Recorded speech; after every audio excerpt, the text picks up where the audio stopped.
Hello everyone, welcome to Step Up Academy. I am Vanya Narain, your educator for English language. और आप जैसे कि पढ़ पा रहे हैं क्लास 10th का आज हम करने वाले हैं सबसे पहला जो चैप्टर है उससे स्टार्ट करने वाले हैं हम करने वाले हैं वन शॉट रिवीजन। लेकिन ये वन शॉट रिवीजन जो है आपको ये पता होगा कि आपके एग्जामिनेशंस आने वाले हैं। ऑफ कोर्स आपको तो पता ही होगा, आपके एग्ज़ाम हैं आने वाले हैं, तो आपसे ज़्यादा किसको पता होगा, राइट। अब हम ये बात कर लेते हैं कि ये लेटर टू गॉड जो कि पहला चैप्टर है, लेटर टू गॉड, आपको मालूम है फर्स्ट फ्लाइट का ये पहला चैप्टर है, ठीक है। पढ़ा होगा स्कूल में, आप ऑलरेडी इसको पढ़ चुके हैं, लेकिन फिर भी क्योंकि हम वन शॉट रिविजन करने वाले हैं तो हम इसके बारे में शुरुआत से पढ़ेंगे। मोटे तौर पर हम ये जानने की कोशिश करेंगे कि भाई कैरेक्टर क्या है, नरेशन कैसा है, मेन कैरेक्टर्स क्या है, स्टोरी का जिस्ट क्या है और बात जो निकल के सामने आती है वो क्या है। अब एक और चीज़ समझ लो कि वन शॉट रिविजन में अभी जो हम करेंगे हम सिर्फ चैप्टर एनालिसिस कर रहे हैं, ठीक है। बाकी जो चैप्टर एनालिसिस के बाद जो ग्रामर का पार्ट है वो हम जब ग्रामर पढ़ेंगे तब हम एक साथ उसको करेंगे, वो हम सेकेंड पार्ट में करेंगे, ठीक है। वो चीज़ आपको बिल्कुल क्लियर होनी चाहिए, कन्फ्यूजन बिल्कुल नहीं होना चाहिए। थ्योरी पार्ट जो है वो सिर्फ एनालिसिस होगा चैप्टर का और ग्रामर हम इसकी करने वाले हैं सेकंड पार्ट में, ठीक है। अब वन शॉट रिवीजन में जो आपको मालूम है इसकी जो खूबी होती है, खासियत होती है, वो ये होती है कि एक बार में एक ही वीडियो में आपको पूरी डिटेल्ड समरी भी मिल जाएगी और आपको इन डेप्थ एनालिसिस भी हो जाएगा, ठीक है। अब मैं आपको आ जाते हैं अपन सीधे से फटाफट, क्योंकि एग्जाम आ रहा है, बहुत ज़्यादा टाइम नहीं है बातचीत करने का, तो अपन आ जाते हैं यहाँ पे अ लेटर टू गॉड जो कि चैप्टर 1 है। और यहाँ पे आप जिनको देख पा रहे हैं ये ऑब्वियसली आप देख के समझ गए होंगे क्योंकि स्टोरी आपने पढ़ी हुई है। ये लग रहे हैं लेंचो महाराज। लेंचो महाराज मतलब क्या, एक्चुअली वो बहुत हैरान परेशान हैं और भगवान से उनकी कुछ विनती है जो वो करने वाले हैं और वही हम पढ़ने वाले हैं अ लेटर टू गॉड में। मतलब वो एक बड़ा प्यारा सा, बहुत ही मासूम सा एक लेटर, एक ख़त जो है वो भगवान के नाम पे लिखते हैं। और ये स्टोरी जो है ये पता है आपको क्या है, ये स्टोरी इसकी बहुत बड़ी, अगर आप इसकी एक अंडरलाइनिंग मीनिंग समझने की कोशिश करेंगे जो कि आप समझ सकते हैं, अंडरस्टेटेड तो नहीं कहूँगी मैं क्योंकि एक्चुअली पूरी स्टोरी ही उस बारे में है, लेकिन अगर आप कह सकते हैं तो ये एक स्टोरी है फेथ के बारे में। ये एक ऐसे फेथ के अनफेवरिंग, या जिसको आप कहते हैं कि अनवेवरिंग फेथ के ऊपर एक स्टोरी है जिसमें जो विश्वास है ना एक व्यक्ति का, जो उसको अपने ईश्वर पर है, वो किस तरह से एकदम अटूट है और किस तरह से नहीं हिलता, उसकी कहानी है। ये कहानी है एक बहुत ही मासूम से व्यक्ति की जो कि भगवान को एक लेटर लिखता है। ये कहानी है एक ऐसे व्यक्ति की जो उसकी मदद करता है और किस तरह से लास्ट में इस कहानी में एक मज़ेदार सा ट्विस्ट आता है और बहुत ही आयरॉनिकल सा टर्न वो कहानी लेती है। इसके ऊपर हम करने वाले हैं और पढ़ाई कर लेते हैं शुरुआत। चलते हैं, करते हैं क्या, कहाँ से, डिटेल्ड चैप्टर एनालिसिस से। वैसे ये चैप्टर एनालिसिस करना इसलिए इम्पॉर्टेंट है, पढ़ना इसलिए इम्पॉर्टेंट है क्योंकि अगर आपने नहीं पढ़ा है तो आपके लिए हेल्पफुल होगा, अगर आप पढ़ चुके हैं तो फिर से दोबारा रिवाइज हो जाएगा, ठीक है। आ जाते हैं अब डिटेल चैप्टर क्या है, the house the only one in entire valley. मतलब क्या, ये एक हाउस है जो कि अकेला है पूरे की पूरी वैली में। और कहाँ सिचुएटेड है ये, क्रेस्ट पे। क्रेस्ट मतलब क्या, क्रेस्ट मतलब एक ऐसी पहाड़ी है जिस पे ये अकेला सा घर बना हुआ है। मतलब अब थोड़ा सा क्या है ना कि हमने जो पिक्चर है वो थोड़ी सी ड्रामेटिक लगा दी है, मतलब बिल्कुल लिटरली ऐसे क्रेस्ट पे नहीं है, लेकिन हाँ इसी तरह के एक क्रेस्ट पे। मतलब क्या, माउंटेन, जो एक पहाड़ की जो चोटी होती है उसको हम बोलते हैं क्रेस्ट, उसके ऊपर ये घर बना हुआ है, ठीक है। और किसका है, लो हिल क्रेस्ट है। मतलब एक लो हिल माउंटेन है, उसका जो क्रेस्ट, जो सबसे ऊपरी भाग है उसको हम कहते हैं क्रेस्ट, वहाँ पे ये घर बना हुआ है, ठीक है। From this height one could see the river, ठीक है। इस हाइट से आप क्या देख सकते हैं, आप एक नदी देख सकते हैं और फील्ड देख सकते हैं किसका, ripe cotton dotted with the flower that always promised a good harvest. मतलब यहाँ पे आप खड़े होकर क्या देख सकते हैं, उस पहाड़ की चोटी पे, वो जो लो राइज हिल है उसकी क्रेस्ट पे खड़े होके इस घर से आप नज़ारा देख सकते हैं एक नदी का और किसका, एक आप फील्ड का, या फिर आप कह सकते हैं एक क्रॉप फील्ड का नज़ारा आप देख सकते हैं। और वो किसका है, राइप कॉर्न डॉटेड का है विथ द फ्लावर्स, जो कि हमेशा एक गुड हार्वेस्ट या एक अच्छी फसल का जो है वो वादा करता है, ठीक है। अब the only thing the earth needed was a downpour or at least a shower। अब इसको क्या चाहिए भाई, खेती की बात हो रही है, किसानी की बात हो रही है, अच्छी क्रॉप की फसल की बात हो रही है, तो जाहिर सी बात है कि वो किस पे डिपेंडेंट है, वो एक अच्छी सी बरसात या एक अच्छा सा, जिसको आप कहते हैं ना, एक अच्छी सी रेन के ऊपर डिपेंडेंट है ना। मतलब यहाँ पे हमने रेन के लिए कौन से शब्द इस्तेमाल किए हैं, हमने डाउनपोर, जो कि आपको मालूम है एक शब्द होता है, डाउनपोर का मतलब होता है अच्छी एक बारिश, ठीक है। डाउनपोर मतलब बारिश को आप कहते हैं डाउनपोर। बारिश के लिए और भी बहुत सारे वर्ड्स हैं, जैसे कि आपको मालूम है, ठीक है, आपको मालूम है रेन्स तो हम उसको कहते हैं, प्रेसिपिटेशन हम उसको कहते हैं, और शावर भी आप उसको कह सकते हैं कि भाई एक डाउनपोर मतलब थोड़ी सी तेज़ बारिश, या शावर का मतलब है कि उतनी तेज़ ना भी सही तो भी एक हल्की फुल्की लेकिन अच्छी बरसात, ठीक है। इससे मतलब है through out the morning Lencho. अब आ जाता है हमारा मेन कैरेक्टर, ठीक है। अब जो हमारा प्रोटैगनिस्ट है, प्रोटैगनिस्ट किसको कहते हैं, एक कहानी का जो मेन किरदार होता है, जो हीरो होता है ना कहानी का, उसको हम कहते हैं प्रोटैगनिस्ट, ठीक है। जो सेंट्रल कैरेक्टर है हमारा वो आ गया है लेंचो। ये एक फार्मर है जिसका नाम क्या है भाई, इसका नाम है लेंचो, ठीक है। ये आ गया है कहानी में। अब इसको क्या पता होता है, जो अपनी फील्ड्स को इंटीमेटली जानता है, मतलब बहुत अच्छे से जानना, ठीक है। इंटीमेटली जानना मतलब बहुत करीब से किसी चीज़ को जानना, बहुत अच्छे से किसी चीज़ को जानना, ये अपनी फील्ड को बहुत इंटीमेटली जानता है। Had done nothing else but see the sky towards north east. अब ये क्या करता है कि ये बाकी तो कुछ नहीं करता, पानी का इंतज़ार कर रहा है, बारिश का, तो वहाँ पे खड़ा होके वो क्या करता है, वो आसमान को टकटकी लगा के देखता रहता है, ठीक है। मतलब क्या, वो आसमान की तरफ देख रहा है और उम्मीद कर रहा है कि बारिश जो है बहुत अच्छी सी हो जाएगी, और बिल्कुल टकटकी बांध के वो आसमान की तरफ देख रहा है। कहाँ के आसमान की तरफ, नॉर्थ ईस्ट के आसमान की तरफ, ठीक है। ये चीज़ें क्लियर हो गई हैं। अब अपन आगे पढ़ लेते हैं। Now we are really going to get some water woman.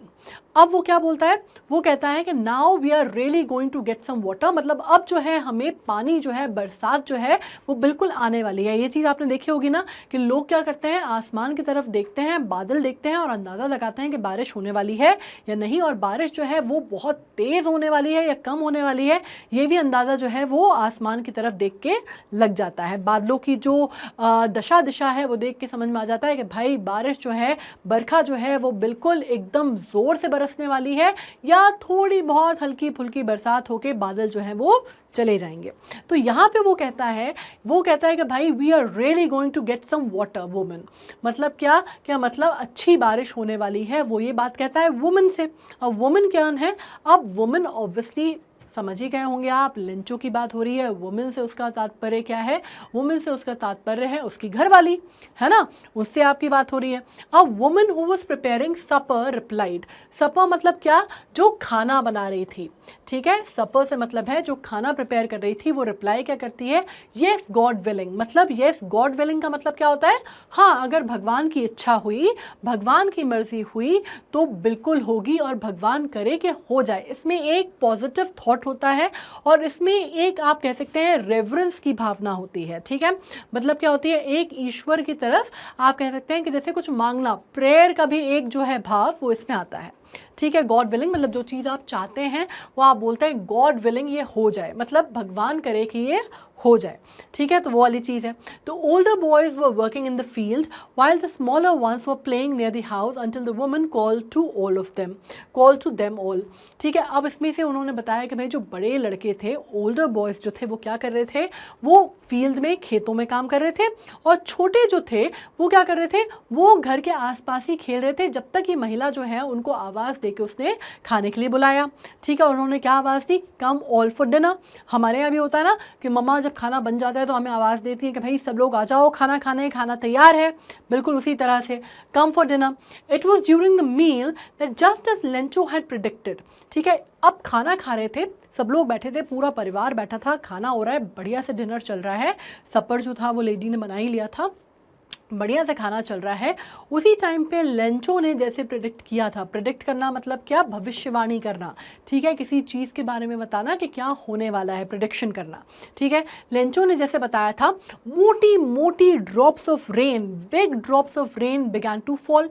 मतलब मोटी मोटी जो बड़ी बड़ी सी उसको लगा था देख के, तो उसने बता ही दिया था कि भैया we are going to get some water, मतलब उसने कहा था कि अच्छी खासी बारिश होने वाली है। तो क्या हुआ, जैसा उसने प्रिडिक्ट किया था वैसे ही मोटी मोटी रेन्स जो हैं, मोटी मोटी जो बूंदें हैं पानी की, वो बरस जाती हैं। ठीक है, अब ये होता है कहाँ पे बरसती हैं? North east huge mountain of clouds could be seen approaching. और नॉर्थ ईस्ट में जब देखते हैं तो देखते हैं कि बड़ा सा एक जो हुजूम है, जिसको आप कह सकते हैं कि बड़े बड़े से जो क्लाउड्स हैं, वो देख सकते हैं कि भाई वो बिल्कुल हमारे पास आ रहे हैं और अब ये हमारे यहाँ आके बरसने वाले हैं। ठीक है, तो उसने देखा ये बात। अब नेक्स्ट में क्या होता है, एयर कैसी थी? एयर जो थी वो फ्रेश और स्वीट थी। ठीक है, the air was fresh and sweet. The man went out for no other reason than to have a pleasure of feeling the rain on his body and when he returned he exclaimed. ठीक है, अब ये बात होती है कि भाई वो जाता है और वो क्या करता है कि वो बाहर जाता है, और वो होता है ना, पहली बारिश होती है और हम जब बहुत बेसब्री से बारिश का इंतज़ार करते हैं तो हमें लगता है कि पहली बारिश हो और हम बाहर जाएं और भीगें। वैसे ही लेंचो का मन हुआ।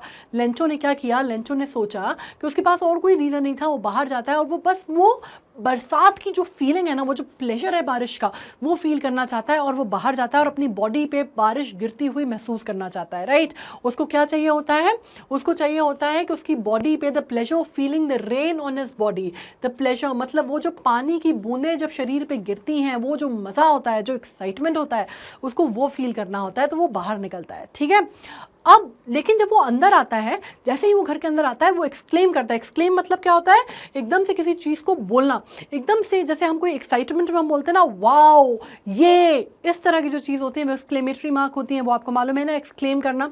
ठीक है, उसमें वो आके एक्सक्लेम करता है कि भाई वो रेन ड्रॉप्स नहीं है, मतलब they are rain drop falling from the sky, they are new coins. तो क्या कहता है कि भैया ये जो हो रहा है ये बारिश नहीं है, ये कोई नॉर्मल सी बारिश की बूंदें नहीं गिर रही हैं, ये तो सिक्के बरस रहे हैं, और वो भी नए नए चमकदार सिक्के बरस रहे हैं।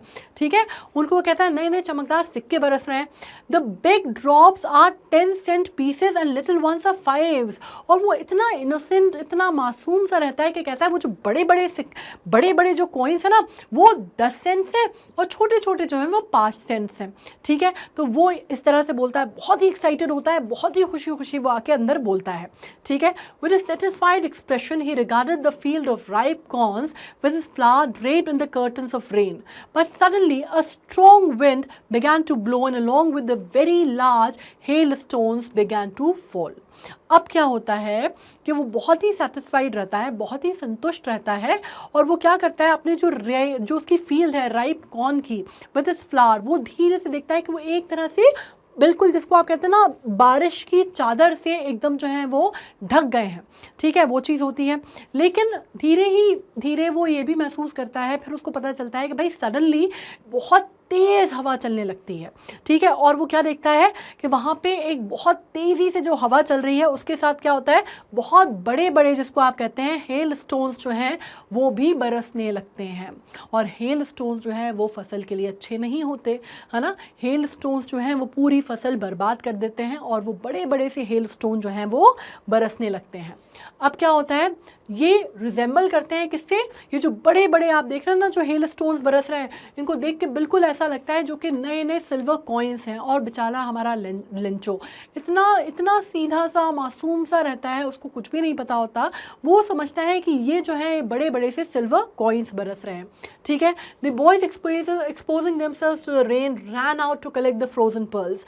और वो बिल्कुल कैसे लगते हैं, ये जो हेल स्टोन्स बरस रहे हैं, वो बिल्कुल ऐसा लगता है जैसे कोई जमे हुए से मोती हैं, है ना, फ्रोजन पर्ल्स हैं। और जो बच्चे हैं जो खेल रहे हैं, वो इतने एक्साइटेड हो जाते हैं उसको देखने को, बिल्कुल ज़ोर से दौड़ लगाते हैं, और वो फ्रोजन पर्ल्स जो हैं वो इकट्ठा करना चाहते हैं। होता है ना, बच्चों को कोई चीज़ मिलती है तो उनको लगता है कि बिल्कुल हम सब कुछ समेट लें, तो वो चीज़ होती है उनके साथ। ठीक है, वो बाहर जाते हैं to collect the frozen pearls. It's really getting bad now, exclaim the man. लेकिन अब तक लेंचो को ये बात समझ में आ जाती है कि पहले जो उसको लगता है कि 10 सेंट्स और 5 सेंट्स जिसको समझता है, अब वो ये समझ जाता है कि बहुत तेज़ी से जो हवा चल रही है और जो बड़े बड़े जो हेल स्टोन्स गिर रहे हैं, ये इसकी फसल के लिए अच्छे नहीं हैं। ठीक है, अब उसको ये बात समझ में आ जाती है कि कोई तो चीज़ है जो गड़बड़ है। ठीक है, और वो कहता है it's really getting bad now. अब वो एक्सक्लेम करता है कि भाई अब जो है हालात बिगड़ते जा रहे हैं, या अब जो है सिचुएशन जो है वो ख़राब हो रही है। ठीक है, आई होप इट पासेस क्विकली। अब वो ये उम्मीद करता है कि जब सिचुएशन ख़राब होती है तो आप उम्मीद करते हैं ना, आप धैर्य बांधते हैं और भगवान से बोलते हैं कि भगवान करे ये सिचुएशन जो है वो पास हो जाए और सारी सिचुएशन जो है अपने हाथ में आ जाए, ठीक है, अब सब कुछ ठीक हो जाए, अब ये जो हेल स्टोन्स गिर रहे हैं और जो बर्बादी का जो मंजर है वो ख़त्म हो जाए और सब कुछ धीरे धीरे नियंत्रण में आ जाए, ठीक है। अब it did not pass quickly, अब वो भगवान से मनाता तो है कि वो पास हो जाए क्विकली, लेकिन वो पास होता नहीं क्विकली, ठीक है, मतलब उसको इतनी जल्दी वो आके जाता नहीं है। अब क्या होता है, 1 घंटे तक, for an hour, the hail rained on the house, the garden, the hillside and the cornfield, on the whole valley. The field was white as if covered with salt. अब क्या होता है, 1 घंटे तकरीबन for an hour वो जो hello stone है वो चलता रहता है और आपको ये पता चलता है वो कहाँ गिरता है, वो घर पे गिरता है, वो गार्डन में, हिल साइड पे और जो कॉर्नफील्ड है उसमें भी। तो फाइनली 1 घंटे के बाद क्या नज़ारा रहता है, 1 घंटे के बाद वो पूरा जो फील्ड है वो ऐसा लगता है कि पूरा वो हेल स्टोन से पट जाता है और बिल्कुल ऐसा नज़ारा होता है कि लगता है कि पूरे का पूरी जो वैली है उस पर वो हेल स्टोन्स गिरते हैं और फील्ड उनका जो है वो ऐसा वाइट कलर का दिखता है, जैसे कि आप कह सकते हैं कि पूरे कॉर्न फील्ड में किसी ने नमक जो है वो बिछा दिया हो, या पूरी के पूरा जो एरिया है वो ऐसा लगता है कि covered with heavy layers of salt, बिल्कुल वैसा नज़ारा हो जाता है। सब कुछ जहाँ तक नज़र जाती है सब कुछ सफ़ेद नज़र आता है, ठीक है, ये चीज़ हो गई क्लियर। अब बात करते हैं, not a leaf remain on the tree. इतना ज़बरदस्त हेल स्टॉर्म रहता है कि एक पत्ता भी पेड़ों पे नहीं बचता, मतलब पूरे पत्ते जो हैं वो झड़ जाते हैं। The corn was totally destroyed, और जो कॉर्न रहता है, जो खेती रहती है, जो उसका सहारा रहता है, जो उसका सोर्स रहता है इनकम का, लेंचो का, वो पूरी तरह बर्बाद हो जाता है, टोटली डिस्ट्रॉय हो जाता है। Flowers were gone from the plant, जो फ्लावर्स थे, जो फूल लगे हुए थे, वो सब कुछ झड़ जाते हैं, सब कुछ गिर जाते हैं, ठीक है। लेंचो's soul was filled with sadness when the storm had passed. He stood in the middle of the field and said to his sons. अब जाहिर सी बात है कि एक किसान है जो कि काम करता है, दिन भर उसने खेती बाड़ी की और उतनी मेहनत से उसने फसल उगाई, तो उसके साथ अगर ऐसा हो जाएगा और सब कुछ तबाह हो जाएगा तो क्या होगा। तो बिल्कुल वैसे ही लेंचो का जो दिल है वो बैठ जाता है, पूरी तरह से वो बैठ जाता है और वो बहुत ज़्यादा उसके अंदर जो है वो सैडनेस से वो भर जाता है, ठीक है।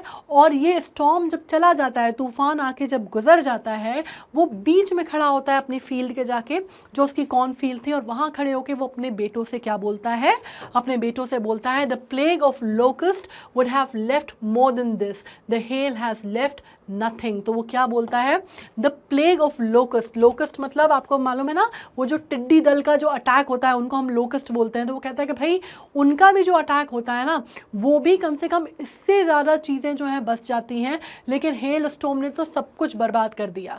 मतलब वो उसको किससे कंपेयर करता है, प्लेग ऑफ लोकस्ट से, टिड्डी दल का जो अटैक होता है उससे कंपेयर करता है, और वो कहता है कि अगर वो भी होता था तो भी शायद कुछ बच जाता, कुछ रह जाता, लेकिन इसने तो, हेल स्टॉर्म ने तो सब कुछ बर्बाद कर दिया, कुछ भी नहीं छोड़ा हमारे पास, ठीक है। तो आपको एक चीज़ पता चलती है कि यहाँ पे हेल स्टॉर्म को वो किससे कंपेयर करता है, द प्लेग ऑफ लोकस्ट से कंपेयर करता है, ठीक है।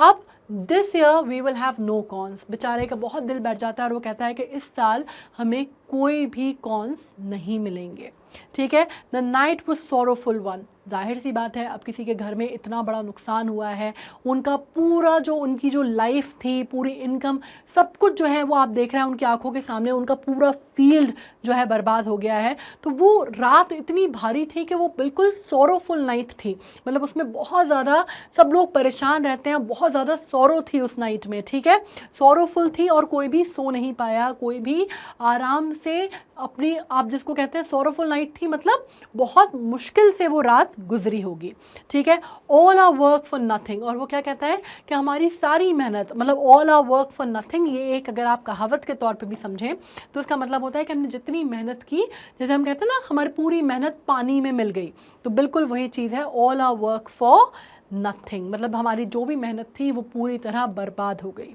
ठीक है। अब there is no one who can help us, और वो कहता है कि अब तो कोई भी हमारी मदद नहीं कर सकता है ना, हम सब जो है इस साल भूखों मरेंगे, we will all go hungry this year, हम सारे लोग जो है, हमारा पूरा परिवार भूखा मरेगा इस साल, ये वो कहता है, ठीक है। नेक्स्ट हम ये बात कर लेते हैं, आगे क्या होता है, But in the heart of who lived in all that solitary house in the middle of the valley, there was a single hope, help from God. अब क्या बात कर रहा है वो? अब बात हो रही है कि in the heart of all who lived in that solitary house, solitary मतलब होता है अकेला, ठीक है, lonely. Solitary means what? Solitary means lonely. Solitary in the middle of the valley, अकेला घर जो middle of the valley में था, उसके पास और किसी का आसरा, किसी का सहारा नहीं रहता, सिर्फ एक आशा की किरण रहती है, एक होप रहती है जो कि सिंगल होप है, जिसको सिंगुलर होप कहेंगे, और वो है हेल्प फ्रॉम गॉड, के ऊपर वाला हमारी रक्षा करेगा या ऊपर वाला हमारी मदद करेगा, भगवान हमारी मदद करेगा. Don't be so upset even though this seems like a total loss, remember nobody dies of hunger. ठीक है, तो इसमें क्या बात होता है भाई, समझाना तो मतलब अब आप हिम्मत हार जाएंगे तो उस समय क्या होता है, कोई ना कोई आगे बढ़ के आपको दिलासा देता है. फिर वो क्या कहते हैं कि ठीक है सब कुछ ख़राब हो गया है लेकिन फिर भी हिम्मत नहीं हारनी है, आपको इतना अपसेट होने की ज़रूरत नहीं है. अब ठीक है, वो लग रहा है कि बहुत नुकसान हो गया, टोटल लॉस है, लेकिन एक बात याद रखना, भूखों मरना सिर्फ एक कहावत है, वाकई भूख से कोई नहीं मरता. ठीक है, ये बात बोली जाती है. That's what they say, no one dies of hunger. All through the night Lencho thought only of his one hope, the help of God. और वो पूरी रात यही सब उसके दिमाग में चलता रहता है, यही सब बातें वो सोचता रहता है, और वो सोचता है कि मुझे सिर्फ भगवान का आसरा है, और वो सिर्फ ये सोचता है कि मुझे भगवान जो है वो ही मुझे इस सिचुएशन से बाहर निकाल सकता है, और मेरी जो जो जो ये व्यथा है, जो मेरी परेशानी है, वो दूर कर सकता है. ठीक है, अब वो क्या करता है, the help of God whose eyes as he had been instructed sees everything, even what is deep in one's conscious. और ये बात उसको बचपन से सिखाई गई थी, समझाई गई थी कि भगवान की आंखें सब कुछ देखती हैं, चाहे वो एक इंसान के अंदर की कोई छुपी हुई चीज़ हो, उसके कॉन्शियस की कोई छुपी हुई चीज़ हो, वो भी ईश्वर की आंखों से कुछ नहीं बचता, सब कुछ नज़र आता है. ठीक है, तो ये बात उसको पता थी. Lencho was an ox of a man working like an animal. Ox of a man, ठीक है, working like an animal in the fields but still he knew how to write. अब इसका मतलब क्या हुआ, इसका मतलब ये हुआ, ऑक्स ऑफ अ मैन बोलने का मतलब है कि वो बहुत ज़्यादा मेहनती आदमी था, बहुत ज़्यादा मेहनत करता था, और हॉक्स जैसे जुताई करते हैं खेतों की और लगे रहते हैं अपने काम में, बिल्कुल वैसे लगा रहता था. ठीक है, he was an ox of a man, और वो बिल्कुल जिसको आप कहते हैं कि बिल्कुल इतना इतना उसमें आप कह सकते हैं कि he was so hard working, इतना कर्मठ था कि वो अपने काम में लगा रहता था. जैसे एनिमल्स जो हैं वो लगे रहते हैं, लगे रहते हैं, लगे रहते हैं, आप उनसे दिन भर खेत जुतवा लीजिए और वो लगे रहते हैं, बिल्कुल वैसे ही वो काम करता था अपने फील्ड में. लेकिन उसके बावजूद उसको एक चीज़ आती थी, और उसको क्या, उसको लिखना पढ़ना आता था. ठीक है, उसको लिखना आता था, मीन्स राइटिंग आती थी. और क्या बात है ना, ये बात हो रही है कहाँ का जो सेटअप है, देखो ये मैक्सिकन एक छोटी सी जगह का गाँव का सेटअप है. वो भी कहाँ पर उसका घर था, वो हमने डिस्कशन किया कि हिल साइड पे एक क्रेस्ट था, मतलब क्या, हिल साइड पे का जो ऊपर का जो सबसे ऊपर का हिस्सा होता है, क्रेस्ट उसको बोलते हैं पहाड़ी का, उस पर उसका सॉलिटरी घर था और वहीं पे उसका फील्ड था. ठीक है, तो इस वजह से ये बात लिखी गई है कि भाई वो इतना मेहनती आदमी था, खेत में काम करता था, जाहिर सी बात है कि शहरी आबादी से दूर रहता था, लेकिन उसके बावजूद उसको पढ़ना लिखना आता था. इस बात पे फोकस किया गया है. ठीक है, द फॉलोइंग संडे, अब क्या हुआ, संडे आया. ठीक है, पूरा अब जो समय था, जो काल था, वो निकल गया, वो हेल स्टॉर्म आके बीत गया, स्टॉर्म आके बीत गया, जो तबाही उसको करनी थी वो करके चला गया. अब आया संडे. संडे मतलब क्या, छुट्टी का दिन. ठीक है, उसके टाइम पे डे ब्रेक में, डे ब्रेक मतलब सूरज जब उगता है, सुबह का समय जो होता है, ठीक है, उसको हम कहते हैं day break. He began to write a letter which he himself would carry to town and place in the mail. It was nothing less than a letter to God. अब उसने क्या किया, जैसे ही सूरज की पहली किरण तड़की, है ना, पहले जैसे ही सूरज आया, जैसे ही सुबह हुई, उस टाइम पे वो लिखने बैठ गया. उसने एक लेटर लिखा. लेटर मतलब आप जानते हैं खत लिखा. आजकल तो ईमेल का टाइम है तो आप लोगों को नहीं पता कि लेटर लिखने की क्या बात होती थी, लेकिन लेटर की जो एक खुशी होती थी ना, जब वो लेटर मिलता था और पोस्ट मास्टर उसको लेके आता था, पोस्टमैन उसको लेके आता था, डिलीवर होता था, उसकी बात ही अलग होती थी. ठीक है, तो बेसिकली क्या हुआ, एक लेटर वो लेके आया और उसने वो लेटर लिखना चालू किया. लेटर लिख के नहीं लेके नहीं आया, मतलब उसने एक लेटर लिखना चालू किया सुबह सुबह तड़के सवेरे, और उसने वो अपने आप, उसने कहा कि ये लेटर इतना ख़ास है, इतना स्पेशल है कि वो खुद उसको कैरी करेगा और कहाँ लेके जाएगा, वो लेके जाएगा उसको नीचे टाउन में. ठीक है, क्योंकि ऑब्वियसली इसका घर तो अलग थलग था ना, शहरी आबादी से दूर रहता था, तो इसको ऑल द वे उसको वो अपने हाथों से टाउन लेके जाएगा और वो क्या करेगा, और उसको मेल में, मतलब क्या, जो पोस्ट बॉक्स होता है उसके अंदर अपने आप भेजेगा, अपने आप डालेगा। इसमें इंपॉर्टेंस क्यों है, या इस बात पे इतनी फोकस क्यों की गई है, हिमसेल्फ पे इतना फोकस क्यों किया गया है, कि इस बात से एक इंपॉर्टेंस समझ में आ रही है। जैसे मैंने कहा ना कि टोन समझना बहुत इंपॉर्टेंट है। इससे आपको ये समझ में आ रहा है कि भाई टोन जो है वो क्या है। इससे आपको जो वर्ड्स हैं, जो वोकैबुलरी है, जो जिस तरह की फ्रेजेस यूज़ किए गए हैं, उससे आपको एक पूरा कैरेक्टर स्केच जो है वो क्लियर समझ में आ रहा है। ठीक है, वर्क्स ऑफ अ मैन मतलब बहुत मेहनती आदमी, बहुत काम करने वाला आदमी, बहुत कर्मठ आदमी, और बिल्कुल दिन भर जो है खेती किसानी के काम में लगा हुआ और जुटा हुआ आदमी।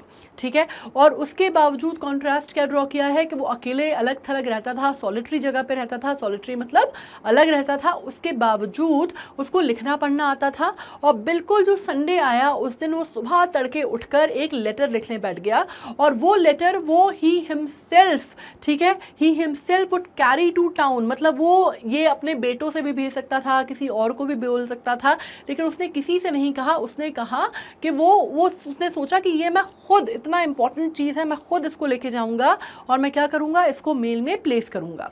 ठीक है, इट वाज नथिंग। और ये इंपॉर्टेंट क्यों था ये लेटर कि वो खुद लेके जाएगा? ये इंपॉर्टेंट इसलिए था क्योंकि ये लेटर जो था किसी ऐसा एरा गैर आदमी को नहीं लिखा गया था। ये लेटर लिखा गया था जो कि हमारी स्टोरी का थीम है, जो कि हमारी स्टोरी का टाइटल है।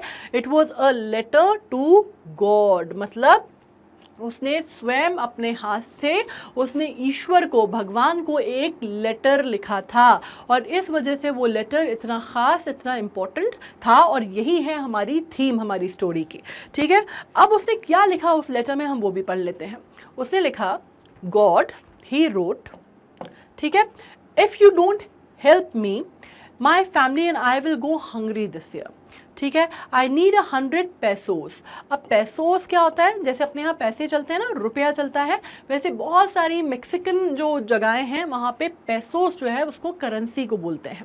ठीक है, बिल्कुल जैसे हमारे यहाँ की करेंसी रुपीज़ है, वहाँ की करेंसी पेसोस है। तो पेसोस बेसिकली क्या हुआ, पेसोस मतलब होता है करेंसी।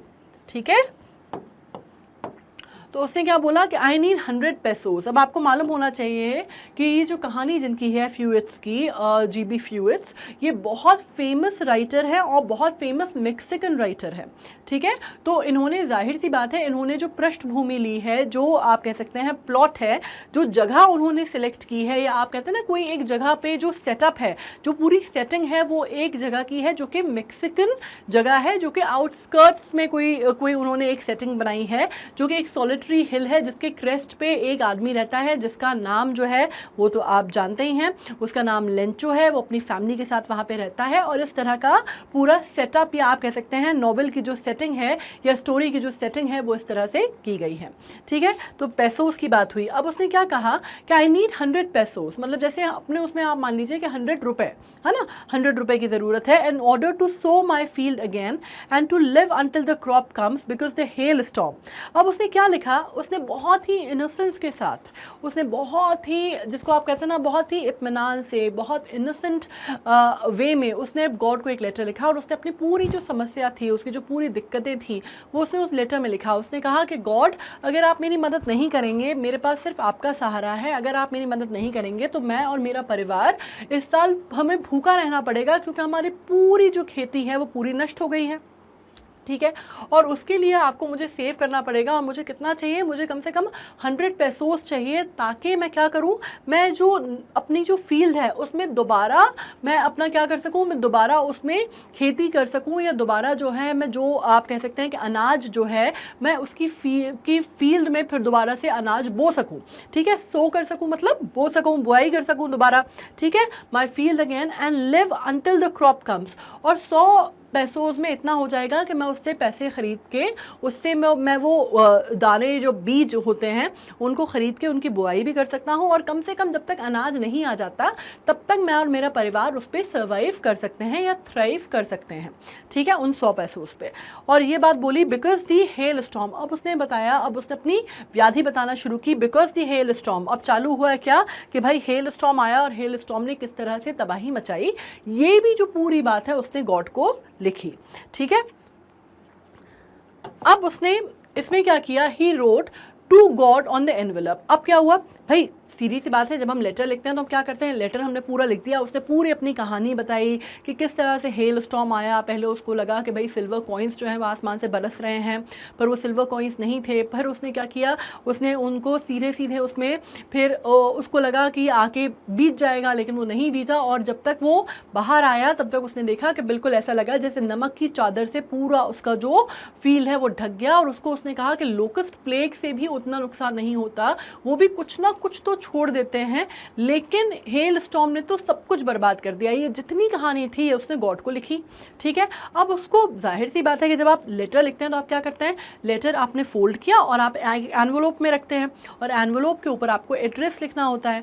अब एड्रेस जब तक आप नहीं लिखेंगे तो मेल बॉक्स में आप डाल भी देंगे तो मेल बॉक्स कहाँ ले जाएगा उसको, है ना, पोस्ट मास्टर कहाँ डिलीवर करेगा। तो उसने उसके ऊपर लिखा क्या, उसके पास एड्रेस तो था नहीं गॉड का, लेकिन उसके ऊपर उसने एनवलप पे लिखा उसने द गॉड, ठीक है, टू गॉड। जैसे उसने एक एनवेलप लिया और उस पर उसने साफ साफ लिखा टू गॉड, और उस पर एनवेलप को उसके अंदर उसने वो लेटर रखा। Still troubled went to town and at the post office he placed his stamp on the letter and dropped it into the mailbox। अब क्या हुआ, उसने टू गॉड लिखा, टाउन गया, अभी भी वो बहुत परेशान था, और फिर क्या हुआ, पोस्ट ऑफिस पहुंचा, वहाँ पे उसने एक स्टैम्प लिया, ठीक है, स्टैम्प लिया और लेटर पे लगाया। बिना स्टैम्पिंग के लेटर नहीं जाता, ठीक है, तो उसने स्टैम्प लिया, लेटर पे लगाया, और मेल बॉक्स रखा हुआ था उसमें जाके उसने वो चिट्ठी डाल दी, ठीक है। अब out of the one of the employees who was a postman and also helped at the post office went to his boss laughing heartily and showed him the letter to God. Never in his career as a postman had he known that address. अब सारे जो employees थे उसमें से एक employ जिसके हाथ में वो लेटर मिला, उसने क्या किया, उसने वो लेटर पढ़ा और वो बड़ा कंफ्यूज हुआ। एक मिनट तो उसको समझ ही नहीं आया, टू गॉड मतलब इतने लंबे उसके कार्यकाल में, इतने लंबे उसके करियर में एज अ पोस्टमैन उसने कभी इतना वियर्ड, इतना अजीब सा लेटर नहीं देखा था जो कि गॉड को एड्रेस हो। अब ऑब्वियसली गॉड का एड्रेस तो उसके पास था नहीं, तो वो बहुत ही उसका, जैसे आप कहते हैं ना, मॉकिंग वे में हंसता हुआ, ज़ोर ज़ोर से हंसता हुआ वो गया, हार्टली मतलब मॉकिंग तो नहीं कहेंगे लेकिन बड़ा खुल के ज़ोर से हंसता हुआ, हाँ, वो अपने बॉस के पास गया और उसको उसने वो लेटर दिखाया जो कि गॉड को एड्रेस था, ठीक है। उसने अपने पूरे करियर में, जैसे यहाँ पे लिखा हुआ है, उसको उसका एड्रेस जो है, भगवान का एड्रेस तो किसी के पास नहीं है, ठीक है। पहुँचना ईश्वर तक सब चाहते हैं लेकिन ईश्वर का पता किसी को नहीं पता, राइट। तो यही वाली बात थी।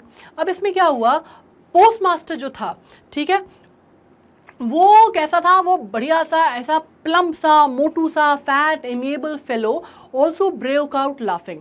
जैसे पोस्ट मास्टर ने उसको देखा, वो भी ज़ोर ज़ोर से मज़ेदार, गोलू मोलू सा और एमिएबल मतलब बहुत फ्रेंडली सा, ठीक है, एमिएबल फेलो था जिसको आप लवेबल एमिएबल फेलो था, एंड वो भी बहुत ज़ोर ज़ोर से हंसने लगा, ठीक है। But almost immediately he turn serious and tapping the later on his desk commented, ठीक है। एकदम से वो ज़ोर से हंसा, लेकिन इमीडिएटली ऑलमोस्ट हंसने के बाद, मतलब वो मॉकिंग नहीं थी, उसमें कोई ऐसा मजाक उड़ाने वाला वे नहीं था उसका, इमीडिएटली वो शांत हो गया, ठीक है। इमीडिएटली वो थोड़ा सा सीरियस हुआ और उसने अपने डेस्क पे वो लेटर रखा और बहुत ही, जिसको आप कहते हैं कि बहुत ही सीरियस वे में उसने कहा कि भाई व्हाट फेथ, राइट। अब उसने ऐसा फेथ भी कभी नहीं देखा था। उसने ये बात सही है कि उसने गॉड को एड्रेस किया हुआ लेटर कभी नहीं देखा था अपने करियर में, लेकिन उसने ऐसा फेथ, ऐसा विश्वास भी किसी व्यक्ति का नहीं देखा था जो उस जो लेंचो को था, राइट। जो लेंचो को लग रहा था ना कि उसको, मतलब उसको इतना विश्वास था गॉड के ऊपर कि उसको ये मालूम था कि अगर मैं गॉड को लेटर लिख दूंगा तो मेरी मदद ज़रूर करेंगे। मतलब उसको कहीं पे भी कोई स्ट्रीक ऑफ डाउट नहीं था कि अगर मैंने भगवान को लेटर लिखा है, अगर मैंने उनको समस्या का बोला है मैंने कि भाई मुझे ऐसी समस्या है, तो वो मेरा उस समस्या का समाधान ज़रूर करेंगे। इस बात को लेके उसको कोई भी डाउट, कोई भी, जिसको आप कहते हैं ना कि कोई भी कहीं पे भी एक स्ट्रीक ऑफ नेगेटिविटी उसके अंदर नहीं थी इस बात को लेके। तो इसको पोस्ट मास्टर बहुत ज़्यादा प्रभावित होता है, बहुत ज़्यादा इन्फ्लुएंस होता है उस चीज़ से, और वो कहता है what faith, wish I had a faith of a man who wrote this letter, starting up a correspondence with God. और वो कहते हैं वाओ, मतलब वो he so amazed, he so pleasantly amazed at the faith that Lencho has showed, right. और वो कहते हैं कि काश यार, काश मेरे पास भी वो फेथ होता, मेरे पास मैं भी इतना, मतलब मुझे भी इतना भरोसा होता, मैं भी इतना इनोसेंट होता कि मुझे भी यकीन होता कि मैं गॉड को लेटर लिख सकूं और उससे अपनी सारी समस्याओं की प्रॉब्लम्स या जो अपनी दिक्कतें हैं उनका समाधान मांग सकूं। काश मैं भी ऐसा होता, उनके अंदर वो भावना आती है, ठीक है। अब so in order not to shake the writer's faith in God, the postmaster came up with an idea, answered the letter, but when he opened it, it was evident that to answer it he needed something more than goodwill, ink and paper. अब क्या होता है कि वो postmaster सोचते हैं कि अब अगर इस व्यक्ति ने, लेंचो ने, जो राइटर है, राइट, राइटर्स फेथ की बात हो रही है, तो राइटर कौन है इस लेटर का? लेंचो, ठीक है। तो अब वो कहते हैं कि भाई राइटर का जो फेथ है, जो भरोसा है ईश्वर पे, मुझे उसको हिलाना नहीं है। तो अगर मैंने इसका जवाब नहीं दिया, जाहिर सी बात है गॉड तक तो कोई भी डिलीवर नहीं कर सकता ना, पोस्टमैन, तो जाहिर सी बात है कि उसका जवाब नहीं आएगा। तो वो सोचता है कि मैं इसको खोल के पढ़ता हूँ, क्योंकि अगर मैंने इसका जवाब नहीं दिया, अगर लेंचो को इसका जवाब नहीं मिला, तो उसका ये जो फेथ है, ये जो आप कह सकते हैं बिल्कुल रॉक स्टेडी फेथ है उसका गॉड पे, वो हिल जाएगा। मतलब वो ये मान के चलता है कि गॉड को उसने लेटर लिख दिया, मतलब उसकी समस्याएं सॉल्व हो जाएंगी। लेकिन अगर गॉड की तरफ से कोई जवाब नहीं मिला, तो आप सोचिए उसके ऊपर क्या बीतेगी। तो ये सोच के पोस्टमास्टर ने वो लेटर खोला और उसको पढ़ना शुरू किया, ठीक है। लेकिन जब उन्होंने उसको पढ़ा तो उसमें उनको समझ में आया कि भाई इस लेटर का जवाब अगर मैं देना भी चाहूँ या अगर मुझे देना है, तो मुझे सिर्फ वो नहीं चाहिए जो कि इसमें लिखा हुआ है। मतलब क्या, मुझे सिर्फ एक अच्छी विल, अच्छी भावना, गुडविल या इंक या पेपर की ज़रूरत नहीं है, मुझे उससे ज़्यादा कुछ एडेड चीज़ें लगेंगी। और वो क्या लगेंगी? आपको मालूम है कि उसमें उसने अपनी प्रॉब्लम या अपनी दिक्कतें लिखी थी और उसमें उसने लिखा था कि उसको 100 पैसों की ज़रूरत है, राइट। तो ये चीज़ उसने लिखी और उसको समझ में आया कि भाई इसमें तो 100 पैसों की भी ज़रूरत है। तो ये चीज़ पोस्टमास्टर को क्लियर हुई। Next, but he stuck to his resolution. अब उसने क्या किया, उसने खोल के जब पढ़ा तो उसको समझ में आ गया कि भाई 100 पैसोस चाहिए। इस आदमी ने जो है 100 पैसोस की डिमांड की है। अब ये 100 पैसोस बहुत बड़ी रकम होती थी जब ये लेटर लिखा गया था। That was a long time ago, right. So you have to keep that in mind. तो लेकिन post master was a good man and he really want to keep up the faith of the man who has written this letter, ठीक है। तो वो अपने resolution से हिलते नहीं हैं और वो resolution, he stuck to his resolution, मतलब वो अपने रेजोल्यूशन पे कायम रहते हैं और जो बात उन्होंने तय की थी कि वो इस लेटर का जवाब देंगे, वो उस पे कायम रहते हैं, ठीक है। अब उन्होंने क्या किया, he asked for money from his employees. उन्होंने क्या किया, अब उनके पास, अकेले के पास इतने पैसे नहीं थे, तो उन्होंने अपने जो ऑफिस में जो एम्प्लॉयज़ थे उनसे उन्होंने कहा कि अपन इसमें कंट्रीब्यूट करते हैं, मतलब क्या करते हैं, चंदा करते हैं, ठीक है। तो he asked for money from his employees. उन्होंने अपने एम्प्लॉयज़ से पैसे मांगे और उन्होंने अपने सैलरी का एक जो चंक है, एक पार्ट है, वो अपनी सैलरी में से दिया, ठीक है। He himself give a part of his salary and several friends of his were obliged to give something for an act of charity, ठीक है। अब उन्होंने क्या किया, ही पोस्ट मास्टर ने कुछ हिस्सा अपनी सैलरी का दिया और बाकी भी जो उनके दोस्त थे, बाकी जो उनके कोलीग्स थे, वो भी they were quite happy to give something और दी अदर, मतलब कुछ ना कुछ उन्होंने कंट्रीब्यूट किया। किसी ने कुछ किया, किसी ने 5 दिए, किसी ने 10 दिए, करके इस तरह से उन्होंने कुछ करके पैसा जो है कंट्रीब्यूट किया। And everybody was kind of happy because ये कहीं ना कहीं आपका अच्छा काम था, है ना, आप कह सकते हैं चैरिटी का काम था। तो everybody was happy to give in to it, ठीक है। अब it was impossible for him to gather together the 100 pesos, so he was able to send the farmer only a little more than half. He put the money in the envelope addressed to Lencho and with a letter containing only a single word as a signature, God. ठीक है। अब ये बहुत important line है, इसको समझना ज़रा, है ना। क्या होता है कि अब उनके पास, उन्होंने बहुत कोशिश की, अपनी सैलरी का भी हिस्सा दिया, उनके दोस्तों ने भी दिया, कोलीग्स ने भी दिया, एम्प्लॉयज़ ने भी दिया पोस्ट ऑफिस के, लेकिन क्या हुआ कि फिर भी वो 100 पैसोस जो हैं वो इकट्ठा नहीं कर पाए, ठीक है। वो पूरे 100 पैसोस को इकट्ठा नहीं कर पाए। अब इसमें कितनी रकम उन्होंने की, इसमें आप कह सकते हैं कि वो फार्मर को सिर्फ लिटिल मोर देन हाफ, ठीक है। लिटिल मोर देन हाफ का मतलब क्या हुआ, मतलब हाफ कितना हुआ, 50, 100 का आधा 50 हुआ और 50 से थोड़ा सा ही ज़्यादा, तकरीबन 70 आप मान सकते हैं कि उन्होंने पैसोस जो है उसका इंतज़ाम कर पाए। अब वो 70 पैसोस को उन्होंने क्या किया, उस एनवलप में रखा और वो लेंचो के नाम से उस एनवलप को एड्रेस कर दिया।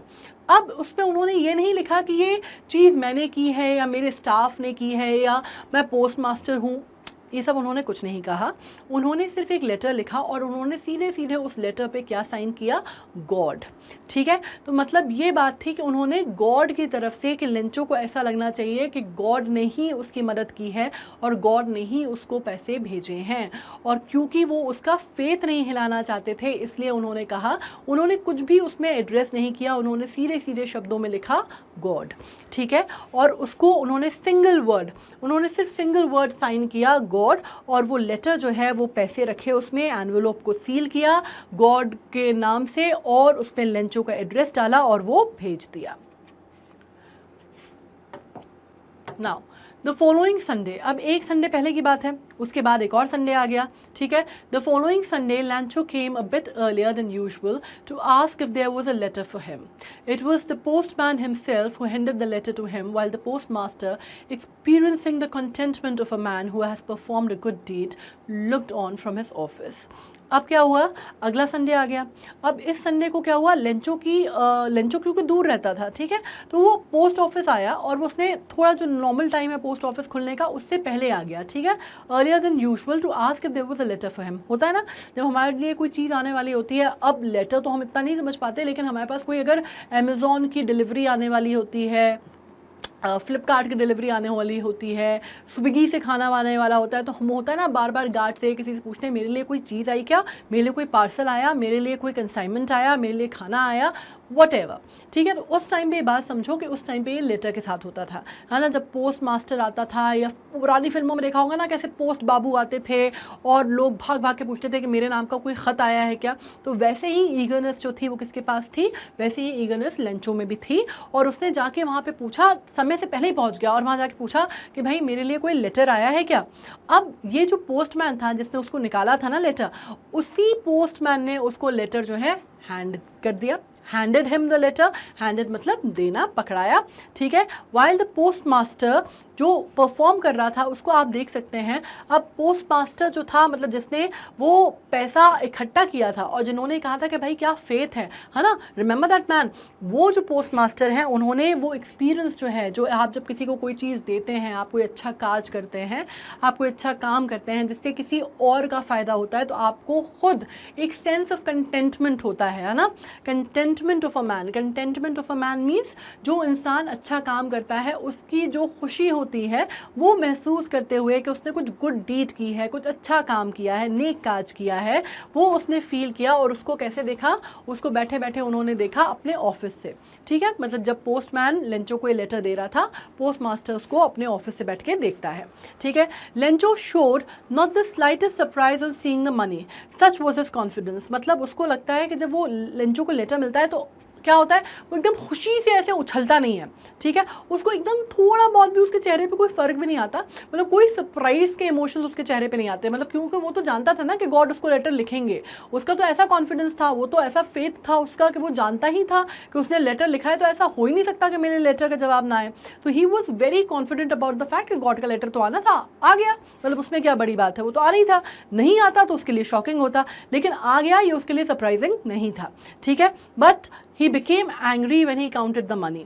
उसने पैसा देखकर भी उसको कोई दिक्कत नहीं हुई, पैसा देखकर भी he was just like very normal casual कि हाँ मैंने गॉड से मांगे थे 100 पैसे, गॉड ने 100 पैसे भेज दिए, what's the big deal about it. लेकिन जब उसने पैसे काउंट किए, है ना, तो वो गुस्से में आ गया, उसको गुस्सा आ गया। क्यों गुस्सा आ गया उसको, क्योंकि उसको मालूम था, उसने जैसे ही पैसे काउंट किए उसको लगा कि भाई ये तो कोई ना कोई गड़बड़ हुई है यहाँ पे। ठीक है, इस वजह से उसको गुस्सा आया। Now God could not have made a mistake nor could he have denied Lencho what he had requested. अब उसके दिमाग में जो सबसे पहले चीज़ आई वो ये है कि भाई भगवान से तो गलती नहीं हो सकती, है ना बॉस। देखो भगवान से तो मैंने 100 पैसे मांगे थे, तो भगवान तो ऐसा कर नहीं सकता कि उसको गिनती नहीं आती थी, भगवान को तो सब कुछ आता है, तो भगवान से तो कोई गलती भूल चूक होने का सवाल ही नहीं उठता। ये वो कॉन्फिडेंट था। और दूसरा उसने कहा कि ये भी नहीं हो सकता कि मैंने 100 पैसे मांगे और गॉड ने मुझे कम भेजे, ये भी पॉसिबल नहीं है। ठीक है, तो उसका जो गुस्सा था, उसका कारण जो था वो ये था कि यार दोनों ही ये जो बचा है ये तो पॉसिबल ही नहीं है, वो he was very sure about it. अब Immediately, Lencho went up to the window to ask for paper and ink.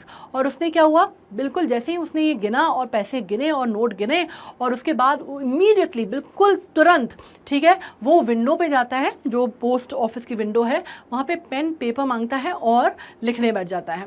Public writing table आपने देखा होगा, जब आप किसी सरकारी उसमें गए हैं तो वहाँ पे देखा होगा, ऐसी डायस सी बनी होती हैं, डेस्क होती हैं, जिनको हम पब्लिक राइटिंग टेबल बोलते हैं, ठीक है।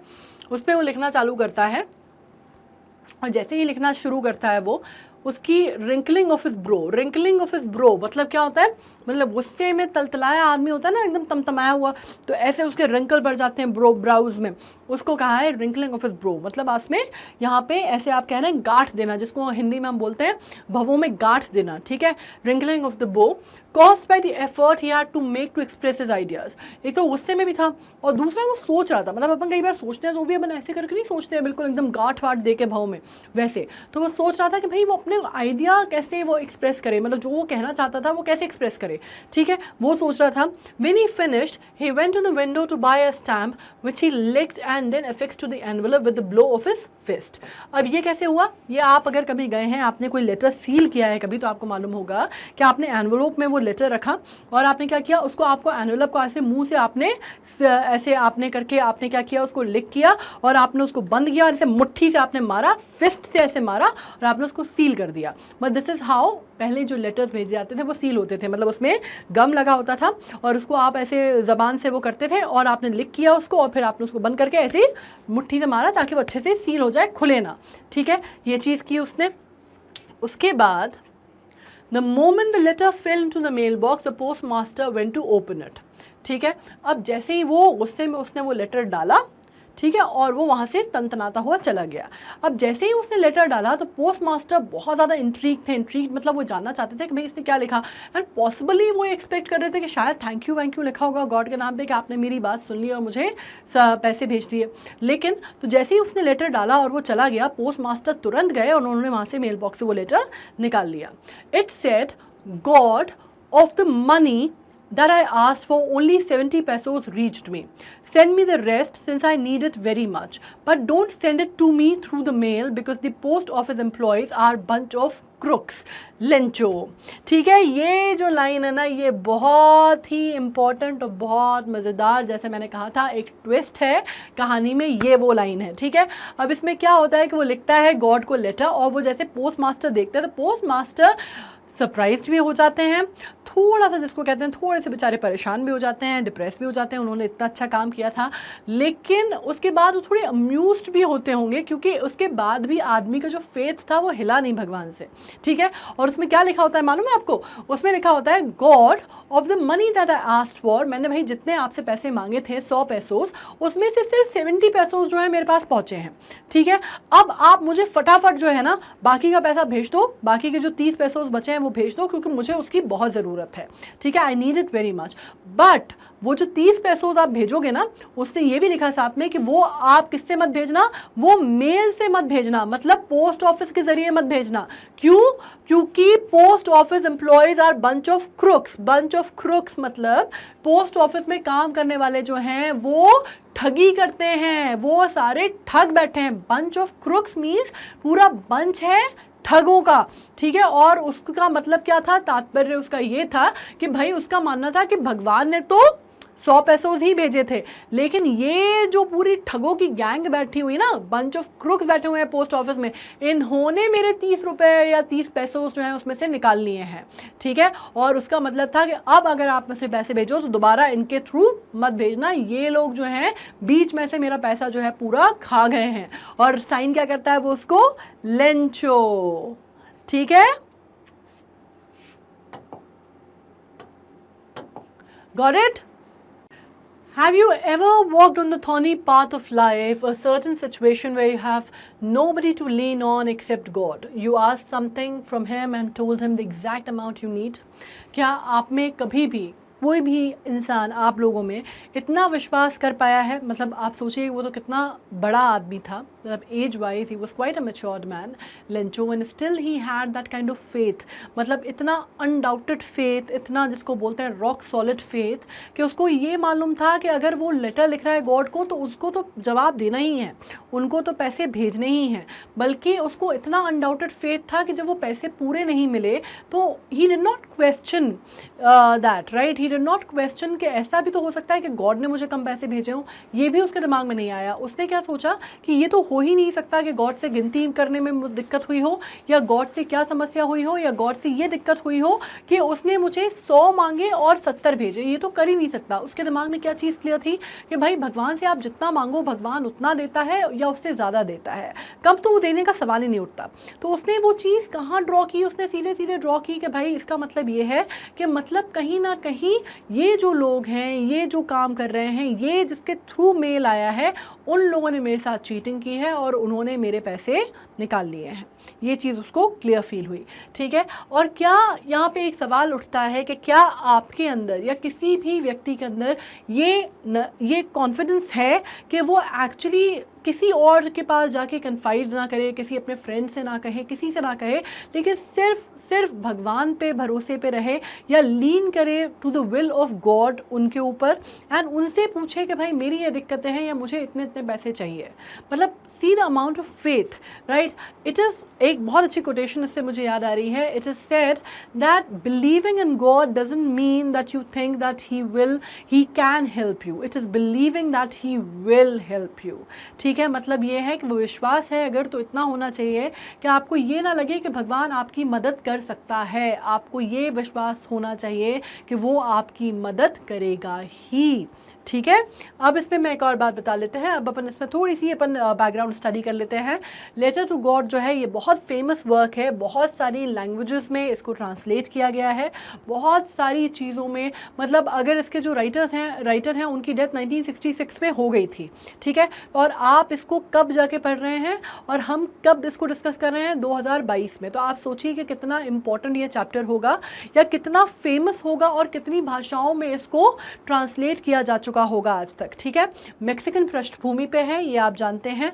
इसमें नाम जो है, जो स्टोरी किसके द्वारा लिखी गई है, ग्रेगोरियो लोपेज वाई फुंटिस के द्वारा, ठीक है। ये एक बहुत फेमस राइटर भी हैं, बहुत फेमस जर्नलिस्ट भी रहे हैं, मैक्सिकन राइटर, और इनका बहुत बड़ा योगदान, अगर आप कहते हैं कि इन्होंने बहुत ज़्यादा, इनकी पोएम्स और नॉवेल्स उतनी अच्छी नहीं चली थी, उतनी फेमस नहीं हुई थी, जर्नलिस्ट भी थे। तो इन्होंने फिर क्या काम किया, इन्होंने एक स्कूल टीचर भी रहे हैं, मतलब इन्होंने पढ़ाया भी है बच्चों को, ठीक है।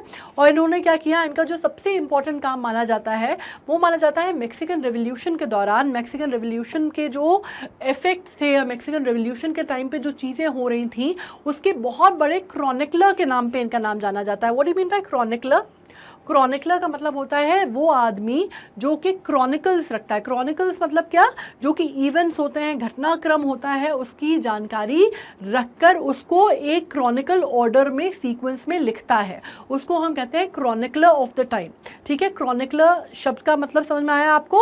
और मैक्सिकन रेवोल्यूशन के जो इफेक्ट्स रहे, कारण रहे और उसका जो एंड रिजल्ट रहा, इसको बहुत अच्छे से इन्होंने क्रॉनिकल में, मतलब आप कह सकते हैं क्रमबद्ध ऑर्डर में, मीन्स आप कह सकते हैं एक सीक्वेंस में इन्होंने उसको पूरा सब कुछ जो है इन्होंने लिखा है, इसलिए हम इनको क्रॉनिकलर कहते हैं, ठीक है। Now The story A Letter to God by G.L. Fuentes revolves around the idea of having unquestionable belief in something. अब ये बात आपको क्लियर हो गई कि इसमें सिर्फ ईश्वर पे नहीं, एक सिंपल सी बात है कि वो चीज़ जो कि आपकी एकदम ऐसा बिलीव हो, आपका ऐसा फेथ हो जिस पे कोई सवाल ना उठा सके, जिस पे कोई क्वेश्चन ना रेस कर सके, उसके ऊपर की बात हो रही है। उसकी बात हो रही है कि किसी भी इंसान का किसी ऐसी चीज़ पे विश्वास करना जिसके ऊपर सवाल ना उठाया जा सकता हो।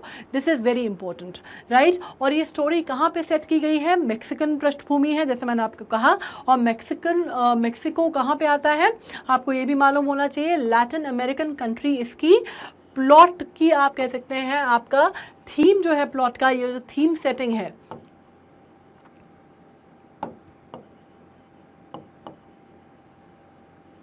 थीम सेटिंग जो है आपकी वो एक लैटिन अमेरिकन कंट्री साइड है, या लैटिन अमेरिकन कंट्री साइड किसको बोलते हैं अपन, गांव, या आप कह सकते हैं जो गांव से एक आउटस्कर्ट्स में जो जगह होती है उसको आप कह सकते हैं थीम सेटिंग्स जो है वो कौन सी है, कंट्री साइड है। Alright, the story presents the infinite faith of the man to God. Lencho, the main character of the story, experienced a great turbulence. अब इसका प्रोटैगनिस्ट कौन है, प्रोटैगनिस्ट कौन होता है, सेंट्रल जो आपकी जो स्टोरी होती है जिसके बारे में होती है, ठीक है, जो हीरो होता है स्टोरी का उसको हम कहते हैं प्रोटैगनिस्ट, तो वो लेंचो है, ये बात हमें क्लियर है। मेन कैरेक्टर कौन है स्टोरी का, experienced a great turbulence. Great turbulence मतलब क्या, उसको बहुत बड़ी डिफ़िकल्टी फेस होती है, ग्रेट टर्बुलेंस उसको फेस होता है उसकी लाइवलीहुड में, ठीक है, जो कि उसको परेशान कर देता है, that made him to worry. Still he believes that the help from God will come and that his family will not go hungry despite what happened. उसके बावजूद, इतनी मुश्किल हालात के बावजूद उसको ये बात का यकीन रहता है कि उसकी लाइफ जो है वो आसान होगी और उसकी जो सिचुएशन है वो सुधरेगी और उसको गॉड से मदद मिलेगी, ठीक है।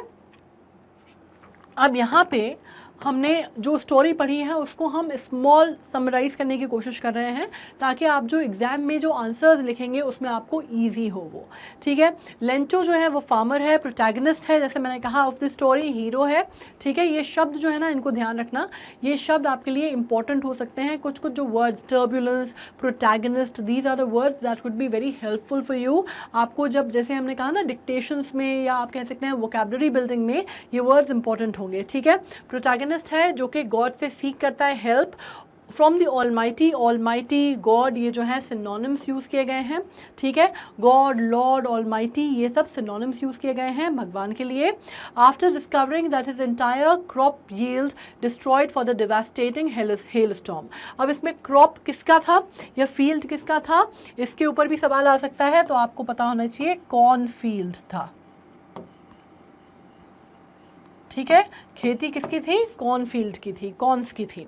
Although his wishes get fulfilled partially if not completely, he is ungrateful in the end and questions the honesty and modesty of the postmaster who actually helped him with money anonymously in the name of God।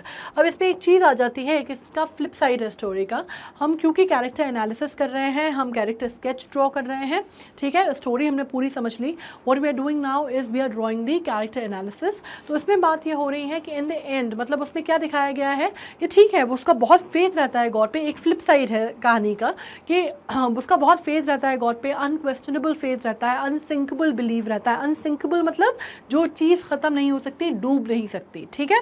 तो उसका जो faith है वो बहुत ज़्यादा strong रहता है, लेकिन वो इतना ज़्यादा रहता है कि वो काइंड ऑफ जब उसको पैसा मिलता है गॉड से तो he is not even happy और he is not even grateful कि गॉड ने उसकी बात सुनी। मतलब वो मान के चलता है कि हाँ इनको तो करना ही है, मतलब इनको तो मेरा काम करना ही है, अगर मैंने इनसे मांगा है तो ये नहीं देंगे तो कौन देगा वाला हिसाब उसका रहता है, ठीक है। तो उसकी जो टोन है वो बहुत अनग्रेटफुल रहती है, ठीक है। अनग्रेटफुल मतलब he is not thankful, he is not thankful to God. और वो क्वेश्चन करता है, इनफैक्ट ऑन द कॉन्ट्ररी मतलब ऑन द ऑपोजिट हैंड, वो क्वेश्चन करता है किसकी, ऑनेस्टी और मॉडेस्टी पोस्ट मास्टर्स की या पोस्ट मैन की या पोस्ट ऑफिस का जो स्टाफ है उसकी, जो एक्चुअली उसकी हेल्प करते हैं, जो कि आउट ऑफ द वे जाके उसकी मदद करते हैं। और ऑफ कोर्स वो एनोनिमसली करते हैं, वो उसको बताते नहीं हैं कि उन्होंने उसकी मदद की, वो सिर्फ गॉड लिख के साइन कर देते हैं। तो लेंचो को नहीं पता होता कि इन लोगों ने हेल्प की, लेकिन फिर भी उसके दिमाग में भी ये नहीं आता कि इन लोगों ने, हो सकता है कि गॉड ने मुझे लेटर ना लिखा हो, किसी और ने लिखा हो, ये उसके दिमाग में भी नहीं आता, ठीक है। लेकिन वो अनग्रेटफुल रहता है इन द नेम ऑफ गॉड। अब इन लोगों ने उसकी मदद की थी इन द नेम ऑफ गॉड, ये आपको पता है, ठीक है। अब हम इससे रिलेटेड कुछ क्वेश्चंस पढ़ लेते हैं ताकि जो हमारे जो क्वेश्चंस जब हम इसको करें तो आपको पूरे आंसर्स बिल्कुल क्लियरली समझ में आए। हमने बहुत टू द टी हमने डिटेल में डिस्कशन किया है।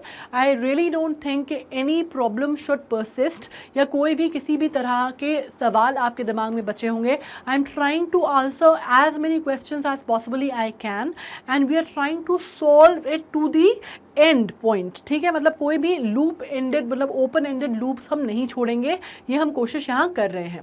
थीम क्या है चैप्टर की? Faith in God can move mountains, ठीक है, मतलब अगर आप एक सिंपल सी लाइन में आप बोलते हैं तो आप ये कह सकते हैं कि भाई भगवान पे विश्वास रखिए, वो कुछ भी कर सकता है, ठीक है। वन हैज अनवेवरिंग फेथ, अब ये शब्द जो है ना इनको ध्यान रखना, unwavering faith, unsinkable faith, rock solid faith, या आप कह सकते हैं अनवेवरिंग, या फिर आप कह सकते हैं बिल्कुल नॉन गिविंग फेथ, है ना। तो आपको ये मालूम है कि भाई ये चीज़ें जो हैं ये सारे जो हैं आप काइंड ऑफ आप कह सकते हैं सिनोनिमस हैं उन सब चीज़ों से जिसको हम कहते हैं कि भाई जो चीज़ डिगा नहीं सकती या जो चीज़ हिल नहीं सकती, ठीक है। God respond through his own means, good and kind souls are God's messenger. और इसमें एक और जो हमें जो एक थीम मिलती है वो ये मिलती है कि भगवान पे विश्वास होना एक बात है, लेकिन अगर वो विश्वास पूरा नहीं होता, अगर उसको वो इतने अच्छे काइंड सोल नहीं मिलते, जो पोस्ट मास्टर या पोस्टमैन जैसा काइंड सोल नहीं मिलता, या वो मैसेंजर बन के नहीं आते गॉड के, तो लेंचो का क्या विश्वास ठहर पाता? क्या उसका अनसिंकेबल विश्वास रह पाता? नहीं रह पाता। तो आप कह सकते हैं कि कहीं ना कहीं अच्छे लोग, अच्छे इंसान, अच्छे काइंड हार्टेड सोल्स भी होना बहुत ज़रूरी है, who plays as the messenger of God. And sometimes God जो है वो खुद ज़मीन पे आके लोगों की मदद नहीं करते, लेकिन वो अपने दूत जिसको आप बोलते हैं ना मैसेंजर्स अपने भेज देते हैं, या दूसरों को ज़रिया बना देते हैं लोगों की मदद करने का, या आपको मालूम है अच्छे काम करने का, ठीक है। They help the believers to keep their faith intact. और ये जो मैसेंजर्स हैं जो भगवान भेजता है एक तरह से, वो लोगों का जो विश्वास है उस पर बनाए रखते हैं, उसको कायम रखते हैं।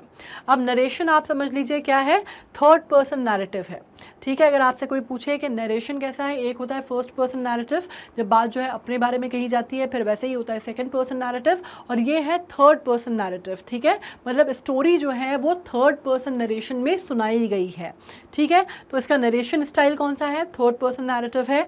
थीम क्या है वो आप जानते हैं, प्रोटैगनिस्ट कौन है वो आप जानते हैं, सेंट्रल कैरेक्टर्स कैसे हैं वो आप जानते हैं, सेटिंग कहाँ पर है, रूरल एरिया ऑफ मेक्सिको है जैसे मैंने कहा, कंट्री साइड है, ठीक है। लैटिन अमेरिका की एक कोई सी छोटा सा उनने गांव देहात का एक पृष्ठभूमि ली है, उसके ऊपर पूरी सेटिंग है। इसके अलावा लेंचोस हाउस के बारे में क्या है, हाउस जो है वो आपको मालूम है कि सिंगल्ड आउट हाउस है, अकेला घर है एंटायर वैली में, पूरी वैली में वो अकेला घर है। एक वहाँ पे पहाड़ है, हिल है, पास में नदी बहती है, और वो हाईएस्ट है, ठीक है। मतलब आपको मालूम है एक छोटी सी लो लाइन हिल के ऊपर क्रेस्ट पे बना हुआ घर है, ठीक है। The field of corn tilted by the family, corns की खेती करते हैं, और वो कौन करता है? लेंचो का परिवार करता है। ये आपको उसके बारे में पूरी पृष्ठभूमि जो है आपको क्लियर है, ठीक है। एक्सपोजिशन अब क्या है ये समझो कि लेंचो जो है वो सेंट्रल कैरेक्टर है, जो कि जिसका काम क्या है, वो एक फार्मर है जो सपोर्ट करता है उसके परिवार को थ्रू फार्मिंग, है ना, और पढ़ा लिखा आदमी है। इस सेंस में हमें पता चलता है कि वो लेटर राइट कर सकता है, जबकि he is an ox of a man, मतलब वो दिन भर खेत में काम करता है, उसके बावजूद उसको पढ़ना लिखना आता है, ठीक है। कॉन्फ्लिक्ट, अब बीच में हर कहानी में एक कॉन्फ्लिक्ट होता है, ठीक है। कॉन्फ्लिक्ट क्या है? मतलब मेन कहानी की आप जिसको कहते हैं ना ट्विस्ट कहाँ है कहानी में, या कोई जो मुसीबत है वो कहाँ पर है। अब ये सोचो कि अगर लेंचो फार्मर है, अच्छी खासी खेती कर रहा है, किसानी कर रहा है, और कॉर्न्स की खेती हो रही है, सब कुछ बढ़िया चल रहा है, भला चंगा है, तो फिर कहानी क्या हुई? कहानी कुछ भी नहीं हुई। कोई ना कोई आपको एक जो ट्विस्ट आता है कहानी में वो इम्पॉर्टेंट है। यहाँ पे क्या हुआ, हेल स्टॉर्म जब आता है तो वो उसकी पूरी खेती को बर्बाद कर देता है, और ये डर जो है कि वो हमें साल भर खाने को नहीं मिलेगा, मुझे और मेरे परिवार को, ये चीज़ जो है वो उसको प्रोपेल करती है कि वो लेटर लिखे गॉड को और वो हेल्प मांगे, ठीक है। तो ये कॉन्फ्लिक्ट है कहानी का, ये आपको समझ में आता है। अब देखते हैं कि जब लैंचो एंटिसिपेट कर रहा है good harvest after a mild rain, hail storm struck करता है, ठीक है, और उसके फार्म को डिस्ट्रॉय कर देता है, और वो कहता है कि all our work for nothing. मतलब ये एक कहावत भी है कि हमने इतनी मेहनत की और वो सब पानी में चली गई, या सब कुछ बेकार हो गई। इस सेंस में इट इज़ क्वाइट लिटरल कि सब कुछ पानी में चला गया, ठीक है। लिटरली वो जो हेल स्टॉर्म आता है उसकी पूरी खेती को नष्ट कर देता है। Entire land was ragged, ragged मतलब क्या? बर्बाद होना। कैटेस्ट्रोफी मतलब होता है विपदा आना, ठीक है, ये शब्द आपको इंपॉर्टेंट लगेंगे। There is no one who can help us, मतलब कोई भी व्यक्ति दुनिया में नहीं है जो कि अपनी मदद कर सकता है। ये डायलॉग क्या प्रूव करता है कि कितना ज़्यादा टेरेबल था aftermath of the calamity was. Aftermath मतलब जब वो हेल स्टॉर्म आके चला गया और उन्होंने बाहर जाके देखा कि बिल्कुल इस तरह से उसका खेत तबाह हो गया है और इस तरह वो नमक की चादर जैसे किसी ने ढाक दी हो, इस तरह से हो गया था। तो आपको ये समझ में आ सकता है कि ये कैलामिटी या कैटास्ट्रोफी, राइट, ये दीज आर सिनोनिमस वर्ड।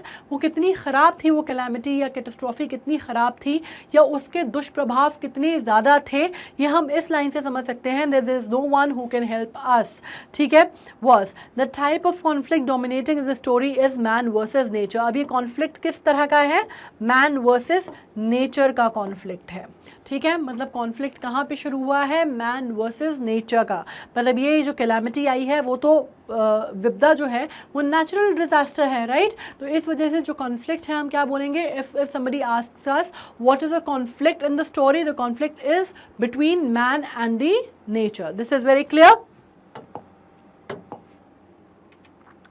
अब लैंचोज अनवेवरिंग फेथ इन गॉड जो है इसके लिए बहुत इंपॉर्टेंट है। उसको पूरा 100% फेथ रहता है गॉड पे और वो इसी कारण लेटर लिखता है गॉड को, ठीक है, और उससे 100 पैसोस की डिमांड करता है। कितने पैसे मांगता है? 100 पैसोस, ठीक है। और ये चीज़ उसका अनवेवरिंग या indomitable is again a very strong word.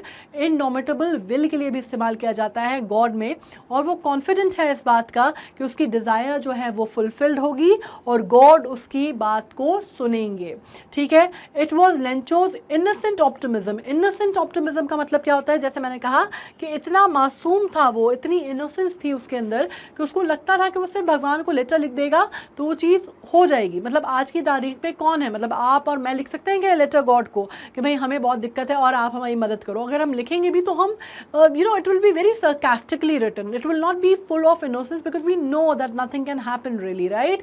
तो ये चीज़ उसके अंदर नहीं थी, वो बहुत innocent था। और optimism means every thing that he believe that something good will come out of it, right. तो ये ऑप्टिमिज्म था जो कि इवेंचुअली लेड टू गेटिंग है 70 पैसोस। और उसका जो ये इनोसेंट ऑप्टिमिज्म था उसके कारण ही पोस्ट मास्टर का दिल जो है वो पिघल जाता है, पसीज जाता है और उसको लगता है कि इस लेटर का जवाब देना बहुत ज़रूरी है, वरना इस आदमी की जो अच्छाई है, जो उसका फेथ है वो हिल जाएगा, डगमगा जाएगा। और इस वजह से उसको 70 रुपए जो पैसोस हैं वो उसको भेजता है। तो ये जो उसकी इनोसेंस है लेंचो की, उसके कारण या उसका जो फेथ है उसके कारण वो 70 पैसोस रिसीव करता है, ठीक है। अब पोस्ट मास्टर का जो आप ये देख लीजिए, पोस्ट मास्टर जो है उसका कैरेक्टर स्केच क्या है। अगर हमें कैरेक्टर स्केच बोला गया है तो इसमें दो लोगों का कैरेक्टर स्केच बहुत इंपॉर्टेंट है, एक लेंचो का और एक पोस्ट मास्टर का। अब पोस्ट मास्टर जिस आदमी ने जो नहीं जानता था, जिसके पास सिर्फ एक लेटर आता है द गॉड लिखा हुआ, वो चाहता था उसका जवाब नहीं भी देता, राइट। लेकिन उसने आउट ऑफ द वे जाके ना सिर्फ जवाब दिया बल्कि उसने पैसे भी जुटाने की कोशिश की। उसने अपने सैलरी का एक हिस्सा दिया, अपने एम्प्लॉयज़ से बात की, उनसे कंट्रीब्यूशन मांगा। So he went out of his way to help Lencho, right. तो जाहिर सी बात है कि वो एक अच्छा इंसान था, उसके अंदर अच्छा काम अच्छा काज करने की एक ललक थी, right. So he was a genuine person, he was compassionate. Compassionate means उसके अंदर वो अच्छाई थी कि वो लेंचो की मदद करना चाहता था। वो चाहता था वो उस लेटर को उठा के फेंक भी सकता था, ठीक है, लेकिन उसने नहीं किया। वो इतना सोचने वाला, इतना संवेदनशील, उतना सेंसिटिव आदमी था, उतना कंपैशनेट था, सेंसिबल था, क्योंकि वो ये जानता था कि वो अपना क्रेडिट नहीं चाहता था। आज की डेट में हम थोड़ा सा छोटा सा भी काम करते हैं तो हमें लगता है कि उसका क्रेडिट हमें मिल जाए, राइट।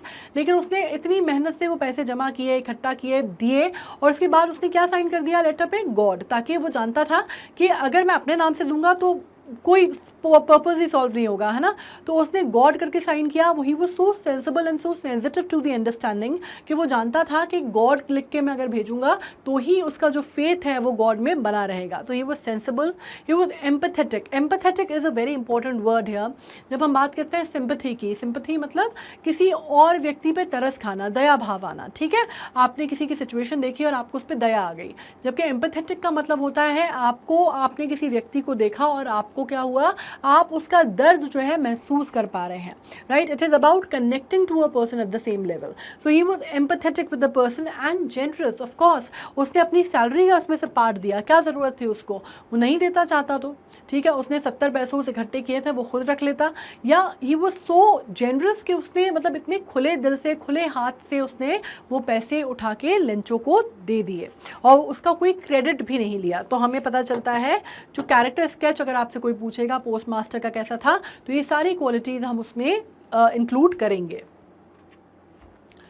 पोस्ट मास्टर, अब इसको अगर कोई लिखने की बात आती है कि भाई आपको आंसर्स जो हैं वो आपको सब्जेक्टिव वे में लिखने हैं, ठीक है, तो आप कैसे लिखेंगे, पोस्ट मास्टर कौन से लोगों को रिप्रेजेंट करता है, जो आज भी लोगों की मदद करना चाहते हैं, who still believe in helping others, he was a kind generous, ये शब्दों का इस्तेमाल आप कर सकते हैं अपने आंसर में, ठीक है, he was a kind generous helpful, amiable and God-fearing man. God-fearing man means somebody who is really a good person and wants to do good deed because he is a God-fearing man. God-fearing मतलब जो जिसको भगवान का डर है, जो कि गलत काम करने से पहले 10 बार सोचता है, उस तरह का व्यक्ति है, ठीक है। सो दीज वर्ड्स, ये एडजेक्टिव्स जो हैं आप यूज़ कर सकते हैं अपने आंसर्स में, तो ये आपके लिए एक बहुत अच्छा एक ग्रूव्ड आंसर आपको बना के देगा, ठीक है। A God-fearing man received a letter from Lencho which was written to God asking for 100 pesos so that he could sow his field again. He felt sympathetic, मतलब उसको sympathy feel हुई Lencho के लिए and decided to help Lencho. He gave up the part of his salary, मतलब उसने अपनी salary का कुछ हिस्सा दिया और उसने अपने एम्प्लॉयज़ को कहा कि उसका भी कुछ हिस्सा, या अपने दोस्तों से भी उन्होंने कहा कि अपने अपन कॉन्ट्रीब्यूट करते हैं, डचन करते हैं, बिकॉज ये कॉज ऑफ चैरिटी है, ठीक है। He also manage to collect 70 pesos and the money was sent to Lencho in the name of God, और उसने रिप्लाई के तौर पे गॉड साइन करके उसको भेजा। He did so in order to preserve, ये क्यों किया उसने, इसका कारण क्या था, इस डीड का कारण क्या था, he wanted to preserve man's faith in God, he wanted to preserve, वो बचाना चाहता था राइटर का जो फेथ है गॉड में उसको, ठीक है। The post master was an empathetic, sensible and generous man who is quite good at heart, मतलब गुड एट हार्ट होना मतलब दिल का अच्छा व्यक्ति, अच्छा आदमी होना। सो अगेन जब आपको पोस्ट मास्टर का स्केच ड्रॉ करना है तो ये सारे जो एडजेक्टिव हैं वो सब आप यूज़ कर सकते हैं, kind, generous, helpful, empathetic, sensible, generous, right. ये सारे एडजेक्टिव्स हैं जो कि आप यहाँ पे यूज़ कर सकते हैं, सारे एडजेक्टिव्स हैं ये, ठीक है। एडजेक्टिव्स क्या होते हैं भाई, जो आपको नाउन की क्वालिटी बताते हैं या नाउन को मॉडिफाई करते हैं। नाउन्स क्या होते हैं, nouns is a name of place, animal, thing, right, general जो आइडिया है। तो ये सारे एडजेक्टिव्स हैं और सारी क्वालिटीज़ जो हैं वो पोस्ट मास्टर की बता रहे हैं। आप ये सारी चीज़ें अपने आंसर में इस्तेमाल कर सकते हैं, लिख सकते हैं, और ये आपके आंसर को बहुत होलसम बनाएगा, ठीक है। नाउ अब लेंचो का कैरेक्टर ड्रॉ कर लेते हैं। दो ही मेन कैरेक्टर्स हैं, एक तो हमने समझ लिया, लेंचो का समझ लेते हैं। हार्ड वर्किंग फार्मर है, क्योंकि यहाँ पे क्या लिखा है, ऑक्स ऑफ अ मैन बोला गया है उसको, ठीक है। So we know that he is a hard working fellow and he is a hard working farmer, क्योंकि एज एन एनिमल वो अपने फार्म पे काम करता था, not as an animal in the sense, मतलब लिटरल सेंस में उसको नहीं लेना है, जानवर की तरह काम करता था ऐसा नहीं है, मतलब वो बहुत मेहनत कश था, बहुत मेहनत से अपने फील्ड में काम करता था, ठीक है। He was an ox of a man, poor but pure at heart, गरीब था लेकिन उसका दिल जो था वो साफ था, ठीक है। नाइव मतलब इनोसेंट था, नाइव मतलब जिसको दुनियादारी की समझ नहीं होती, ठीक है, जिसको दुनियादारी नहीं आती समझ में, जो कि बहुत इनोसेंट होता है, या बहुत आप जिसको कहते हैं ना कि उसमें किसी तरह की कोई छल कपट नहीं होता, उसको हम नाइफ कहते हैं, ठीक है। Completely dependent upon the crops of his field, क्योंकि वो कॉर्न्स की खेती करता था और उसका परिवार जो था पूरा सब इसी काम में लगे हुए थे, सब खेती किसानी का काम करते थे, और वो पूरी तरह उसी जो फील्ड की जो क्रॉप है उसी पे वो डिपेंडेंट था अपने घर को चलाने के लिए, ठीक है। Completely dependent upon the crops. An innocent thief displays indomitable faith in God, मतलब वो ऐसा व्यक्ति था जो ईश्वर पे भरोसा करता था और इनडोमिटेबल फेथ था उसका, ठीक है। थीस्ट का मतलब होता है, एथीस्ट होता है वो जो भगवान पे भरोसा नहीं करता, थीस्ट मतलब जिसको ईश्वर पे बहुत ज़्यादा श्रद्धा होती है और बहुत इनडोमिटेबल फेथ था उसको गॉड पे, ठीक है। Was an ox of a man, मैंने जैसे बोला हार्ड वर्किंग फार्मर था, इसलिए हम उसको कहेंगे was an ox of a man.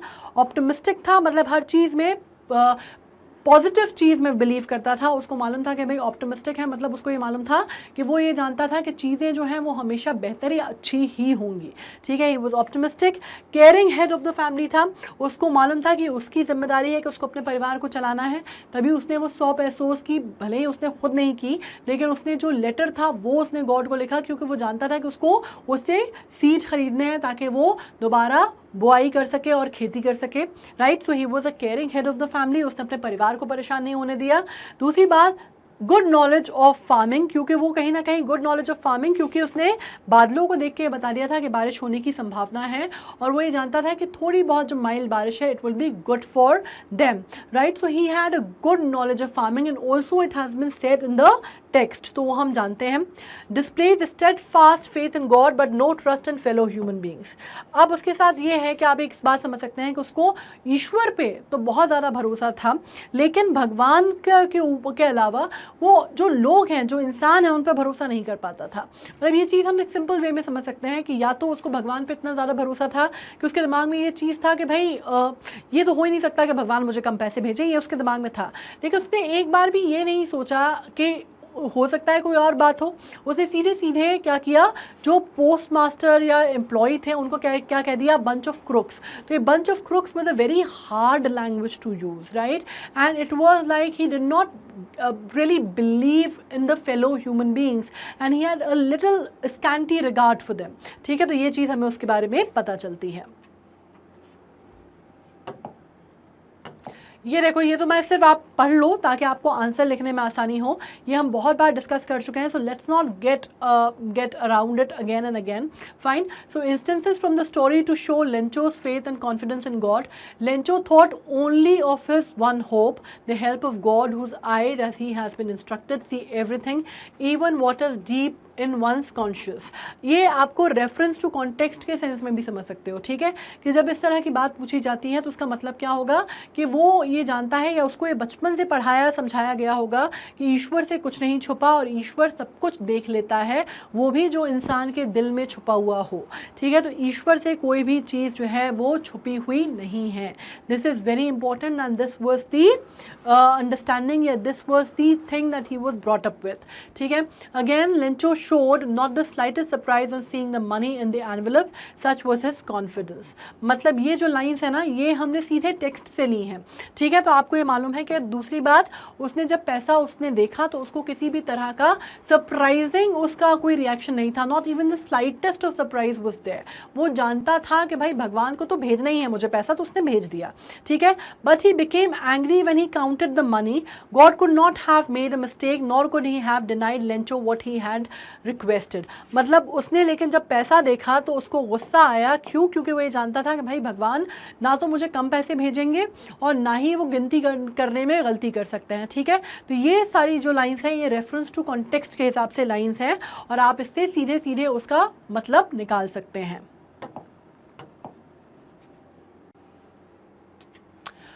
Lencho's distrust on post office employees, ये एक इंपॉर्टेंट चीज़ हो सकती है जिसके ऊपर सवाल आपसे पूछा जा सकता है, ठीक है।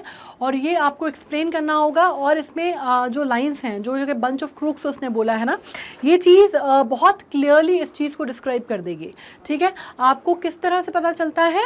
आपको एक सिंपल सी चीज़ है कि लेंचो कितने रिसीव करता है, 70 पेसोस रिसीव करता है, ठीक है।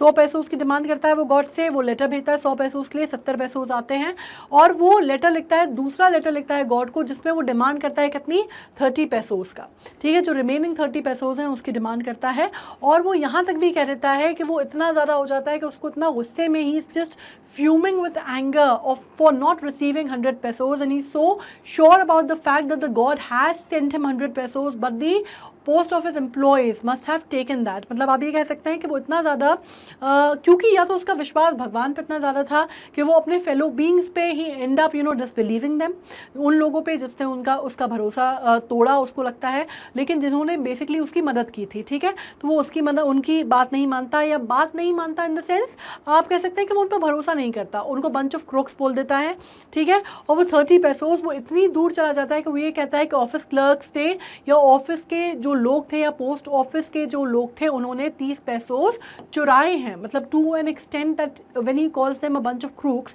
It means that they have done the that they have actually, it is kind of a things that is a corruption kind of a thing, जिसका चार्ज उसने उनके ऊपर लगाया और कहा कि 30 पैसों उसके उन्होंने चोरी कर लिए हैं, ठीक है।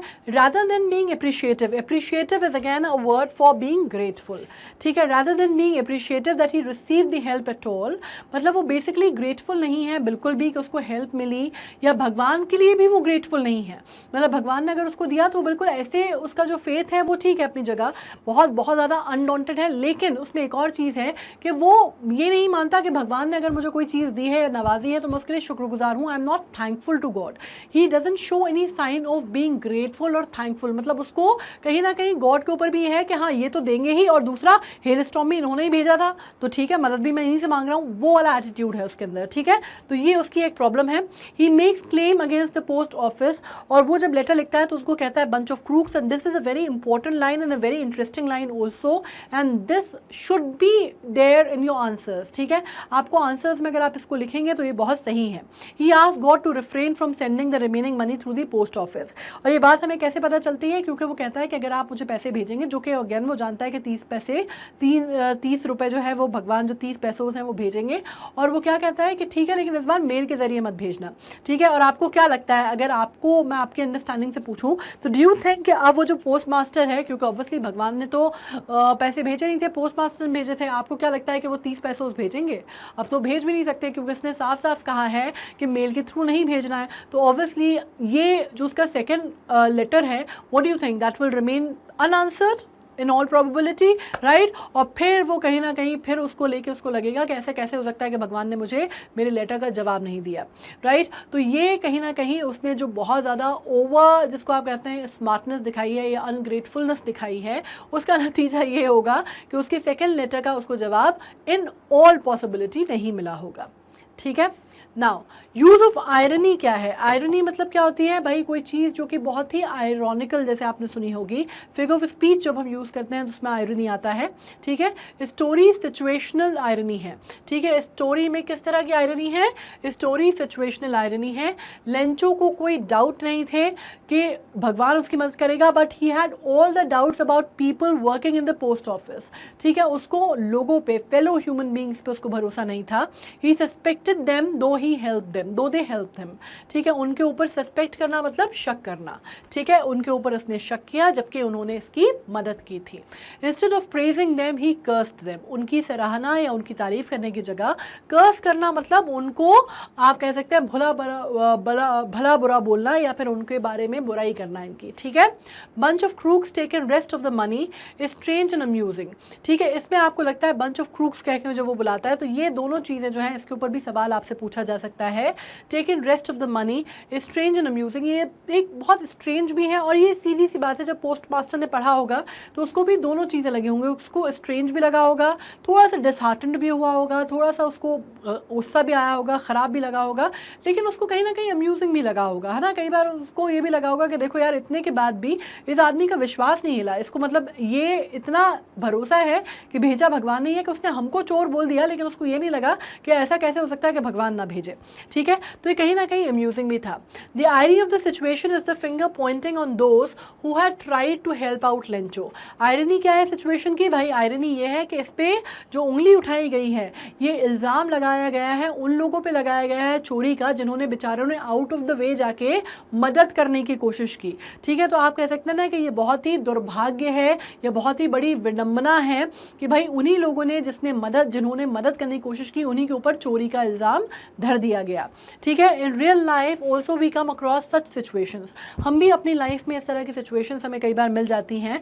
Many a times you would have tried helping someone and they may get the wrong message, कई बार ऐसा होता है कि आपने किसी की आउट ऑफ द वे जाके मदद की होगी, या आपने सोचा होगा कि भाई हम किसी के लिए कुछ भला करें, लेकिन कई बार क्या होता है कि सामने वाले ने उसको उस सेंस में नहीं लिया या गलत सेंस में ले लिया, या हमारा मैसेज जो है उसने उसका कोई और मतलब निकाल लिया, कई बार ऐसा भी होता है, ठीक है। तो आपके साथ अगर ऐसा कुछ हुआ है तो आप मुझे कमेंट सेक्शन सेक्शन में लिख के ज़रूर बताइएगा, ठीक है। The irony is that the same post office workers who gathered the portion of Lencho's request were accused of being thieves, मतलब उनको चोरी का इल्ज़ाम उन पे लगाया गया, उनको चोर कह के बुलाया गया, जबकि उन्होंने बेचारों ने अपनी सैलरी तक उन्होंने अपनी सैलरी का हिस्सा दिया, कंट्रीब्यूट किया, चैरिटी समझ के किया।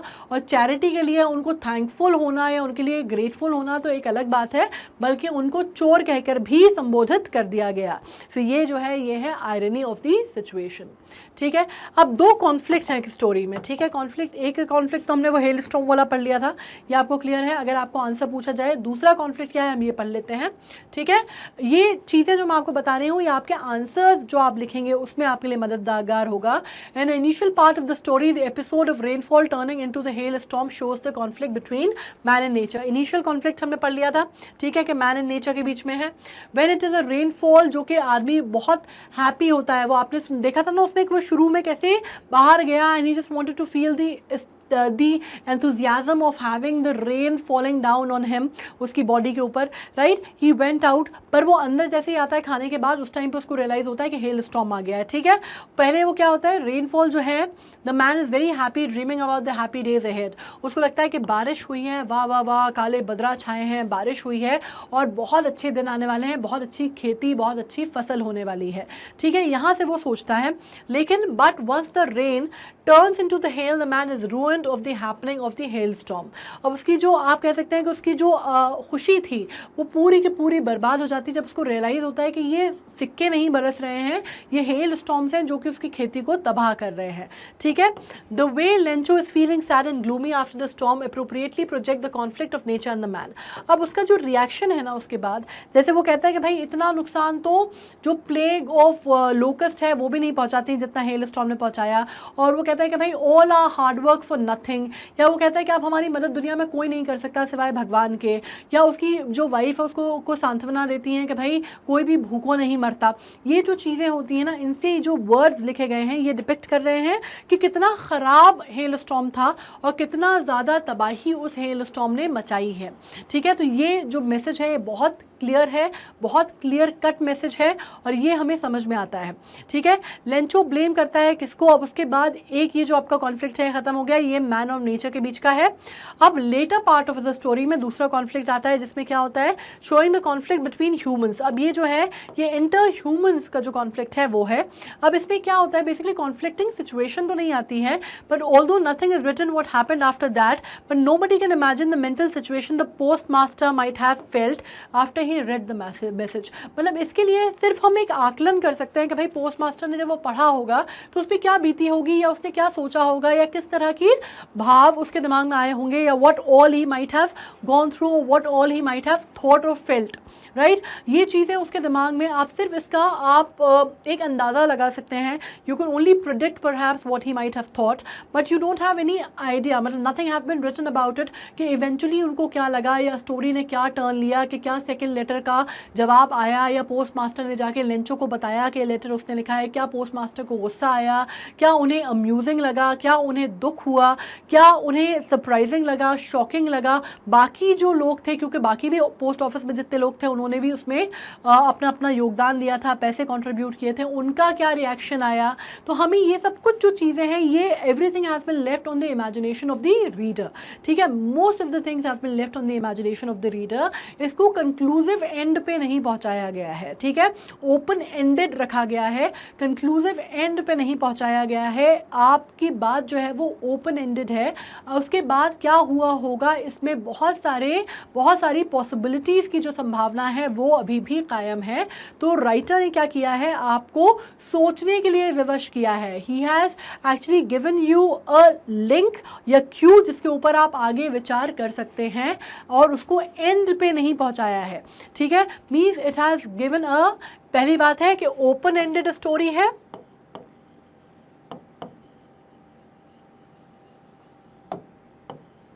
ठीक है,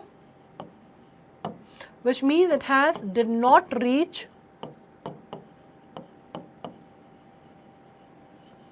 didn't reach a conclusion, ठीक है। दूसरी बात क्या है, a lot has been given, a lot of things have been left for the to the imagination, left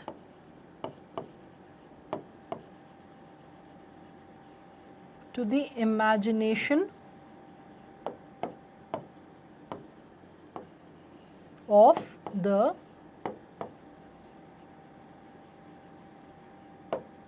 readers. ठीक है, मतलब ओपन एंडेड स्टोरी है, बहुत ज़्यादा आप कह सकते हैं कंक्लूजन पे रीच नहीं की है क्योंकि बंच ऑफ क्रूक्स पे ख़त्म हो जाती है, लेंचो जो लेटर साइन करता है उस पर, और बहुत कुछ जो है वो left to the imagination of the readers है। ठीक है, तो ये सारी चीज़ें आप समझ सकते हैं। इसके अलावा आपको पोस्ट मास्टर क्या फील करता है ये भी आप सिर्फ अंदाज़ा लगा सकते हैं। It is also left to the best guess. Alright, ये मैं मिटा दूँ, open ended story didn't reach a conclusion, left to the imagination of the reader. अब क्वेश्चंस हैं, कुछ सीधे सीधे क्वेश्चंस हैं जो मैंने किए हैं। ठीक है, आपको इनके आंसर्स, मैं आपको एक सैम्पल आंसर के तौर पे मैंने आंसर लिखा है। Of course you can make amends to these answer. आप इन आंसर्स को अपने हिसाब से अपने मुताबिक आप चेंज कर सकते हैं, which is a good thing. और आपको जो भी उसमें आप कुछ कीवर्ड्स आप ले सकते हैं, कुछ चीज़ें आप इसमें से कॉपी कर सकते हैं, जैसा आप करना चाहें। You are open and you are free to do so. Right, what does Lencho have complete faith in, which sentences in the story tells you this. ठीक है, अब इसका आंसर का जवाब जो है वो देखो यहाँ पर, लेंचो को कंप्लीट फेथ है या कंप्लीट बिलीव है गॉड में। ठीक है, या फिर ऑलमाइटी में, as he is told that God knows everything and helps everyone with their problem, there are few sentences that shows his belief, that show his belief. मतलब ये आपको मालूम है, जो सेंटेंसेस हमने रेफरेंस टू कॉन्टेक्स्ट में लिखे हैं, आप वो सेंटेंसेस यहाँ पे चाहें तो आप एज अ कोटेशन भी लिख सकते हैं। ठीक है, so you will get the answers. आपको बहुत सारी ऐसी चीज़ें हैं, जो वो लेटर लिखता है, लेटर टू गॉड, उसमें जो वो लेटर लिखता है that also works as an example for this. ठीक है, तो ये आपको आंसर समझ में आ गया है, sentence that shows this belief. Second question देखो, why does the postmaster send money to Lencho? Why does he sign the letter God? ठीक है, मतलब सिंपल सा क्वेश्चन है कि पोस्ट मास्टर जो है वो पैसा क्यों भेजता है लेंचो को, और वो उसको साइन गॉड के नाम से क्यों करता है। ठीक है, आपको हम इसके डिस्कशन कर चुके हैं तो अब ज़्यादा दिक्कत नहीं आएगी। जो ड्राफ्ट किया है आंसर वो एक बार पढ़ लो। Postmaster sends money to Lencho in order to keep Lencho's faith in God alive. ठीक है, मतलब क्या है, आपको ये लाइन समझ में आ रही है कि वो इसलिए भेजता है क्योंकि वो लेंचो का भरोसा विश्वास जो है भगवान पे बनाए रखना चाहता था, and steady as he was completely moved by it. अब ये जो लाइन मैंने लिखी है इसका मतलब क्या है, आप ये कहना चाहते हैं कि लेंचो का भरोसा जो है पोस्ट मास्टर वो अलाइव भी रखना चाहता था, एंड वो पर्सनली बहुत ज़्यादा मूव्ड हो जाता है उसके कहने से या उसकी चीज़ से या उसके पूरा, जिसको आप कहते हैं ना, ही was completely moved bye something. जब मैं कहती हूँ I was completely moved by the idea, it means कि मुझे कोई चीज़ मूव कर रही है, मतलब कोई चीज़ मुझे प्रभावित कर रही है। ठीक है, so that is a very important word, that is a very important description which is given over here. तो completely moved by it मतलब कोई चीज़ आपको बहुत ज़्यादा प्रभावित कर रही है। ठीक है, तो बहुत ज़्यादा प्रभावित होता है पोस्ट मास्टर उसका फेथ या उसका विश्वास देख के लेंचो का। ठीक है, when the post master reads the letter of Lencho to God, he becomes serious and does not want to break his faith and decides to answer the letter। मतलब वो गंभीरता से उस बात को लेता है और वो डिसाइड करता है कि वो उस लेटर को भेजेगा ही, और उसका जवाब देना वो समझता है कि बहुत ज़रूरी है, वरना एक आदमी जो कि इतना मासूम है, इनोसेंट है, और इतना विश्वास उसने ईश्वर पे दिखाया है, उसका विश्वास टूट जाएगा और वो दोबारा कभी ईश्वर से कुछ नहीं मांग पाएगा। ये फीलिंग आती है पोस्ट मास्टर को, and that is why he writes the letter. ठीक है, he does not want to break his faith and decides to answer the letter. He collects money with the help of his post office employees and friends on behalf of God. ठीक है, behalf of God मतलब क्या, मतलब उसने God के behalf पे वो letter जो है वापस लेंचो को भेजा, और उसको इस वजह से उसने लेटर को सिर्फ गॉड करके साइन किया, ताकि अगर वो ये लिख देता कि मैं पोस्ट मास्टर हूँ और मैं भेज रहा हूँ तो पूरा पर्पस डिफीट हो जाता। He did not want the purpose to be defeated. He wanted to sustain Lencho's faith in God, and that is why he signed it as God. Got it? तो ये आंसर आप देख लो, इसमें बहुत सारी चीज़ें हम ऐड कर सकते हैं, वर्ड्स अपनी तरह से आप फॉर्मुलेट कर सकते हो। जैसे मैंने कहा, he wanted to sustain his belief in God. He wanted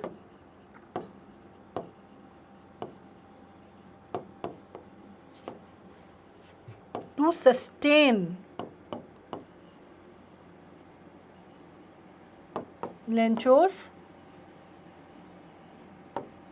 belief in God and that is why he sent it. ठीक है, sustain मतलब वो रखना चाहता था भरोसा. ठीक है, so this is also one of the answers. Let's come to another one. ये पॉसिबिलिटी जो तरह के आंसर्स क्वेश्चन पूछे जाते हैं वो हैं. ठीक है, did Lencho try to find out who had send the money to him, why और वाई नॉट. क्या लेंचो ने ये बात कोशिश की कि भाई वो पता करे कि उसको किसने पैसे भेजे हैं, अगर नहीं की तो क्यों नहीं की. ठीक है, Lencho did not try to find out who had send the money to him, क्योंकि उसको ये विश्वास था, because he never suspected the presence of God. वो ये जानता था, सस्पेक्टेड मतलब उसको भगवान के ऊपर कोई भी अविश्वास नहीं था. वो ये जानता था कि भगवान तो उसको पैसे भेज ही देंगे. He had the faith on God and complete faith in God. तो उसने ये सोचा ही नहीं कि पैसा कोई और भी भेज सकता है. ठीक है, he could not believe that it could be anybody else other than him who would have sent him the money. मतलब उसने ये सोचा ही नहीं कि कोई और भी हो सकता है. Even the thought did not strike him, as we call it, the thought did not strike him, या it did not occur to him. ये आप क्या कह सकते हैं, इस तरह से भी आप इसके अपने आंसर को फॉर्मुलेट कर सकते हैं. The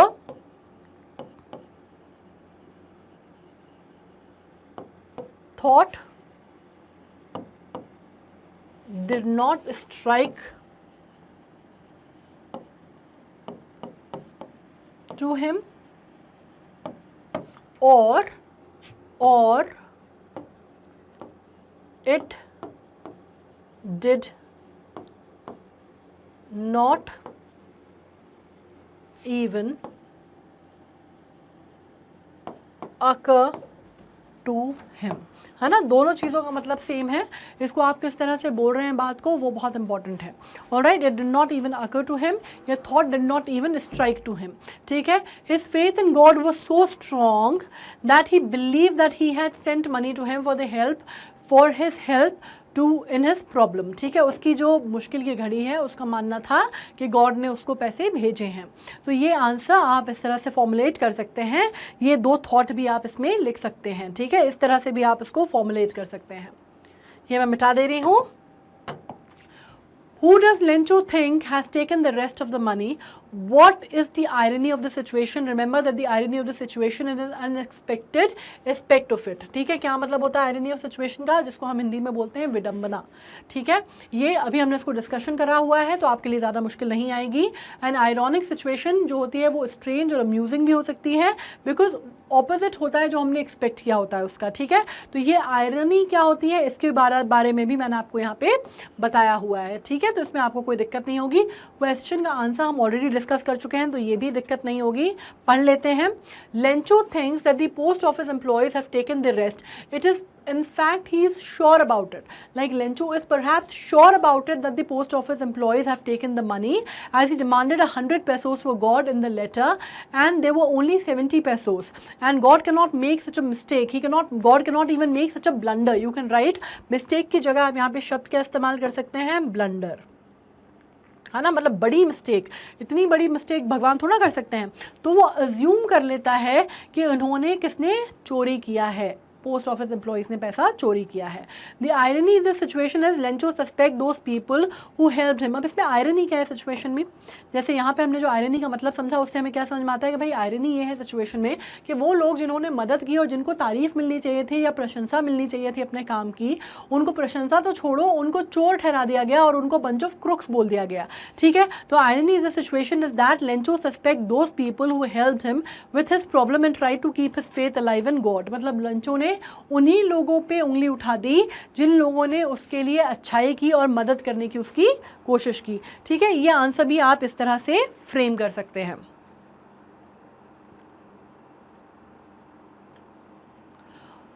how was Lencho helped.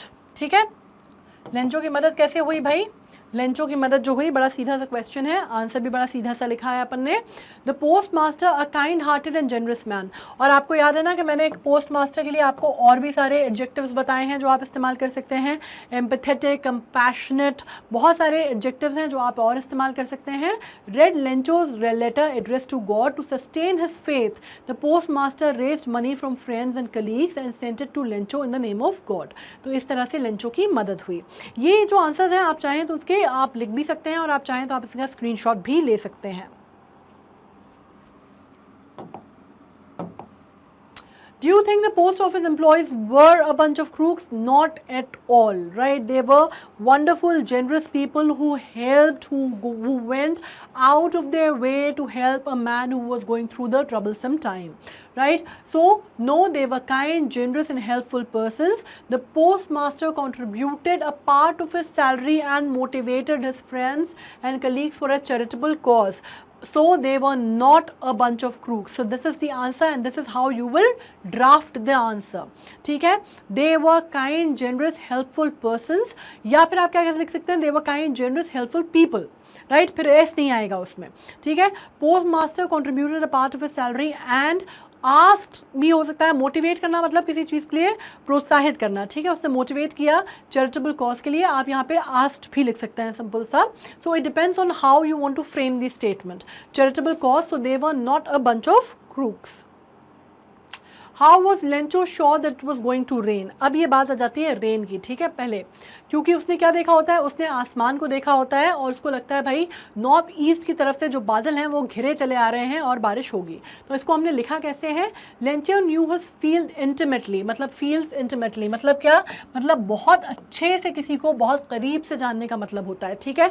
And he could predict the whether by looking at the sky, और वो आसमान को, जो कि नॉर्मली जो फार्मर्स होते हैं उनमें एक ये सेंस होता है कि उतना ज़्यादा क्लोजली, क्योंकि आपको मालूम है कि फार्मिंग जो है वो रेन्स पे बहुत ज़्यादा डिपेंडेंट होती है, ठीक है। तो उनको ये आइडिया होता है कि किस तरह से वो प्रेडिक्ट कर सकते हैं कि वेदर जो है वो सिर्फ स्काई को देख के समझ सकते हैं कि वेदर जो है वो चेंज हो रहा है और किस तरह से बरसात हो सकती है, ठीक है। तो looking at the sky he experienced I saw cloud and predicted rain. उसकी एक्सपीरियंस्ड आँखें, क्योंकि उसने इतना साल, उसने पूरी ज़िंदगी जो है अपनी वो खेती बाड़ी की है, ठीक है, और आपको मालूम है खेती किसानी पानी पर बहुत ज़्यादा निर्भर होती है।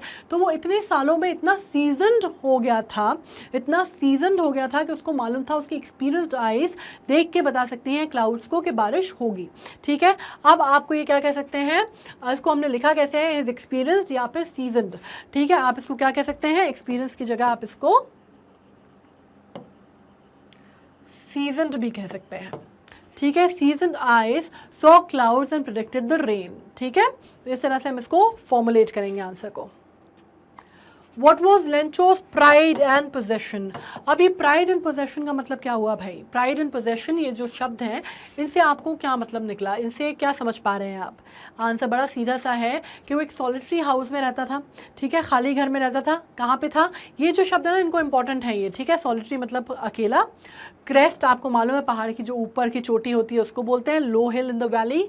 From here the could survey and see the river and his pride the field, and his pride क्या था, the field of ripe corns dotted with flowers, ठीक है, जिन्होंने हमेशा एक अच्छे हार्वेस्ट की बात की है। Now their only wish was a downpour and Lencho who knew his field intimately predicted rain. अब उनका क्या मतलब था कि भाई ये जो है और भी बेहतर हो जाएगा अगर एक अच्छा सा डाउनपोर या फिर अच्छी सी रेन या फिर शावर हो जाएगा, ठीक है। और उसने, उसकी जो आंखें थी, क्योंकि वो बहुत ज़्यादा सीजन था, उसको आदत थी, so he knew his field intimately and he predicted rain. His prediction turned true when it started raining during dinner and he went out. Remember वो बाहर भी गया था फील करने रेन, तो उसका जो prediction है वो सही हुआ, बारिश हुई, लेकिन he went out to feel the rain and surveyed with satisfaction. His crops draped in the curtain of rains. He regarded raindrops as new silver coins.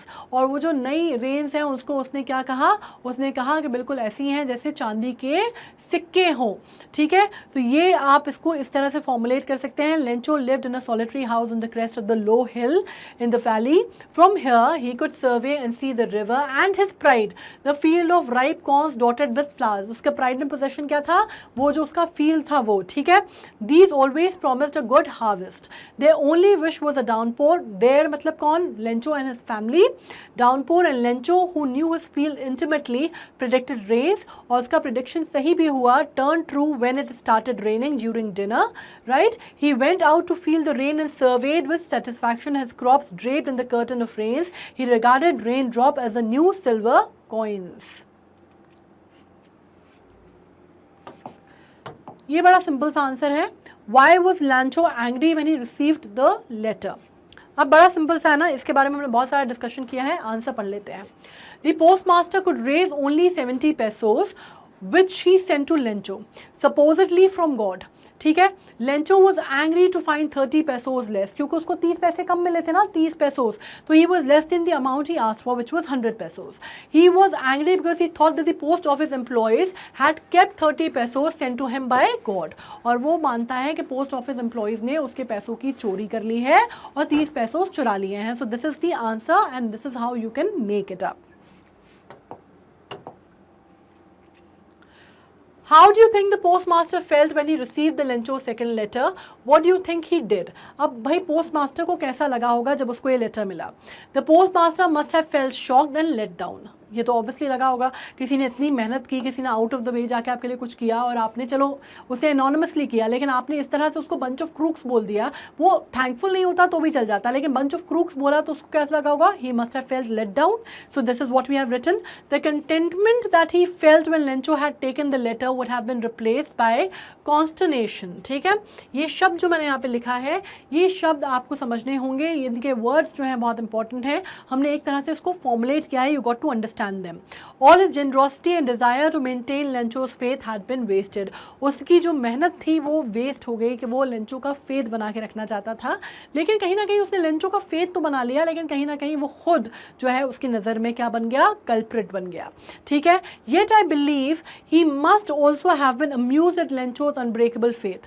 मतलब मुझे लगता है कि उसके बाद भी उसको लगता होगा, ये सब उसने फील किया होगा, उसके बाद भी कहीं ना कहीं उसके अनशेकेबल फेथ ने उसको अभी भी अम्यूज़ किया होगा गॉड में. ठीक है.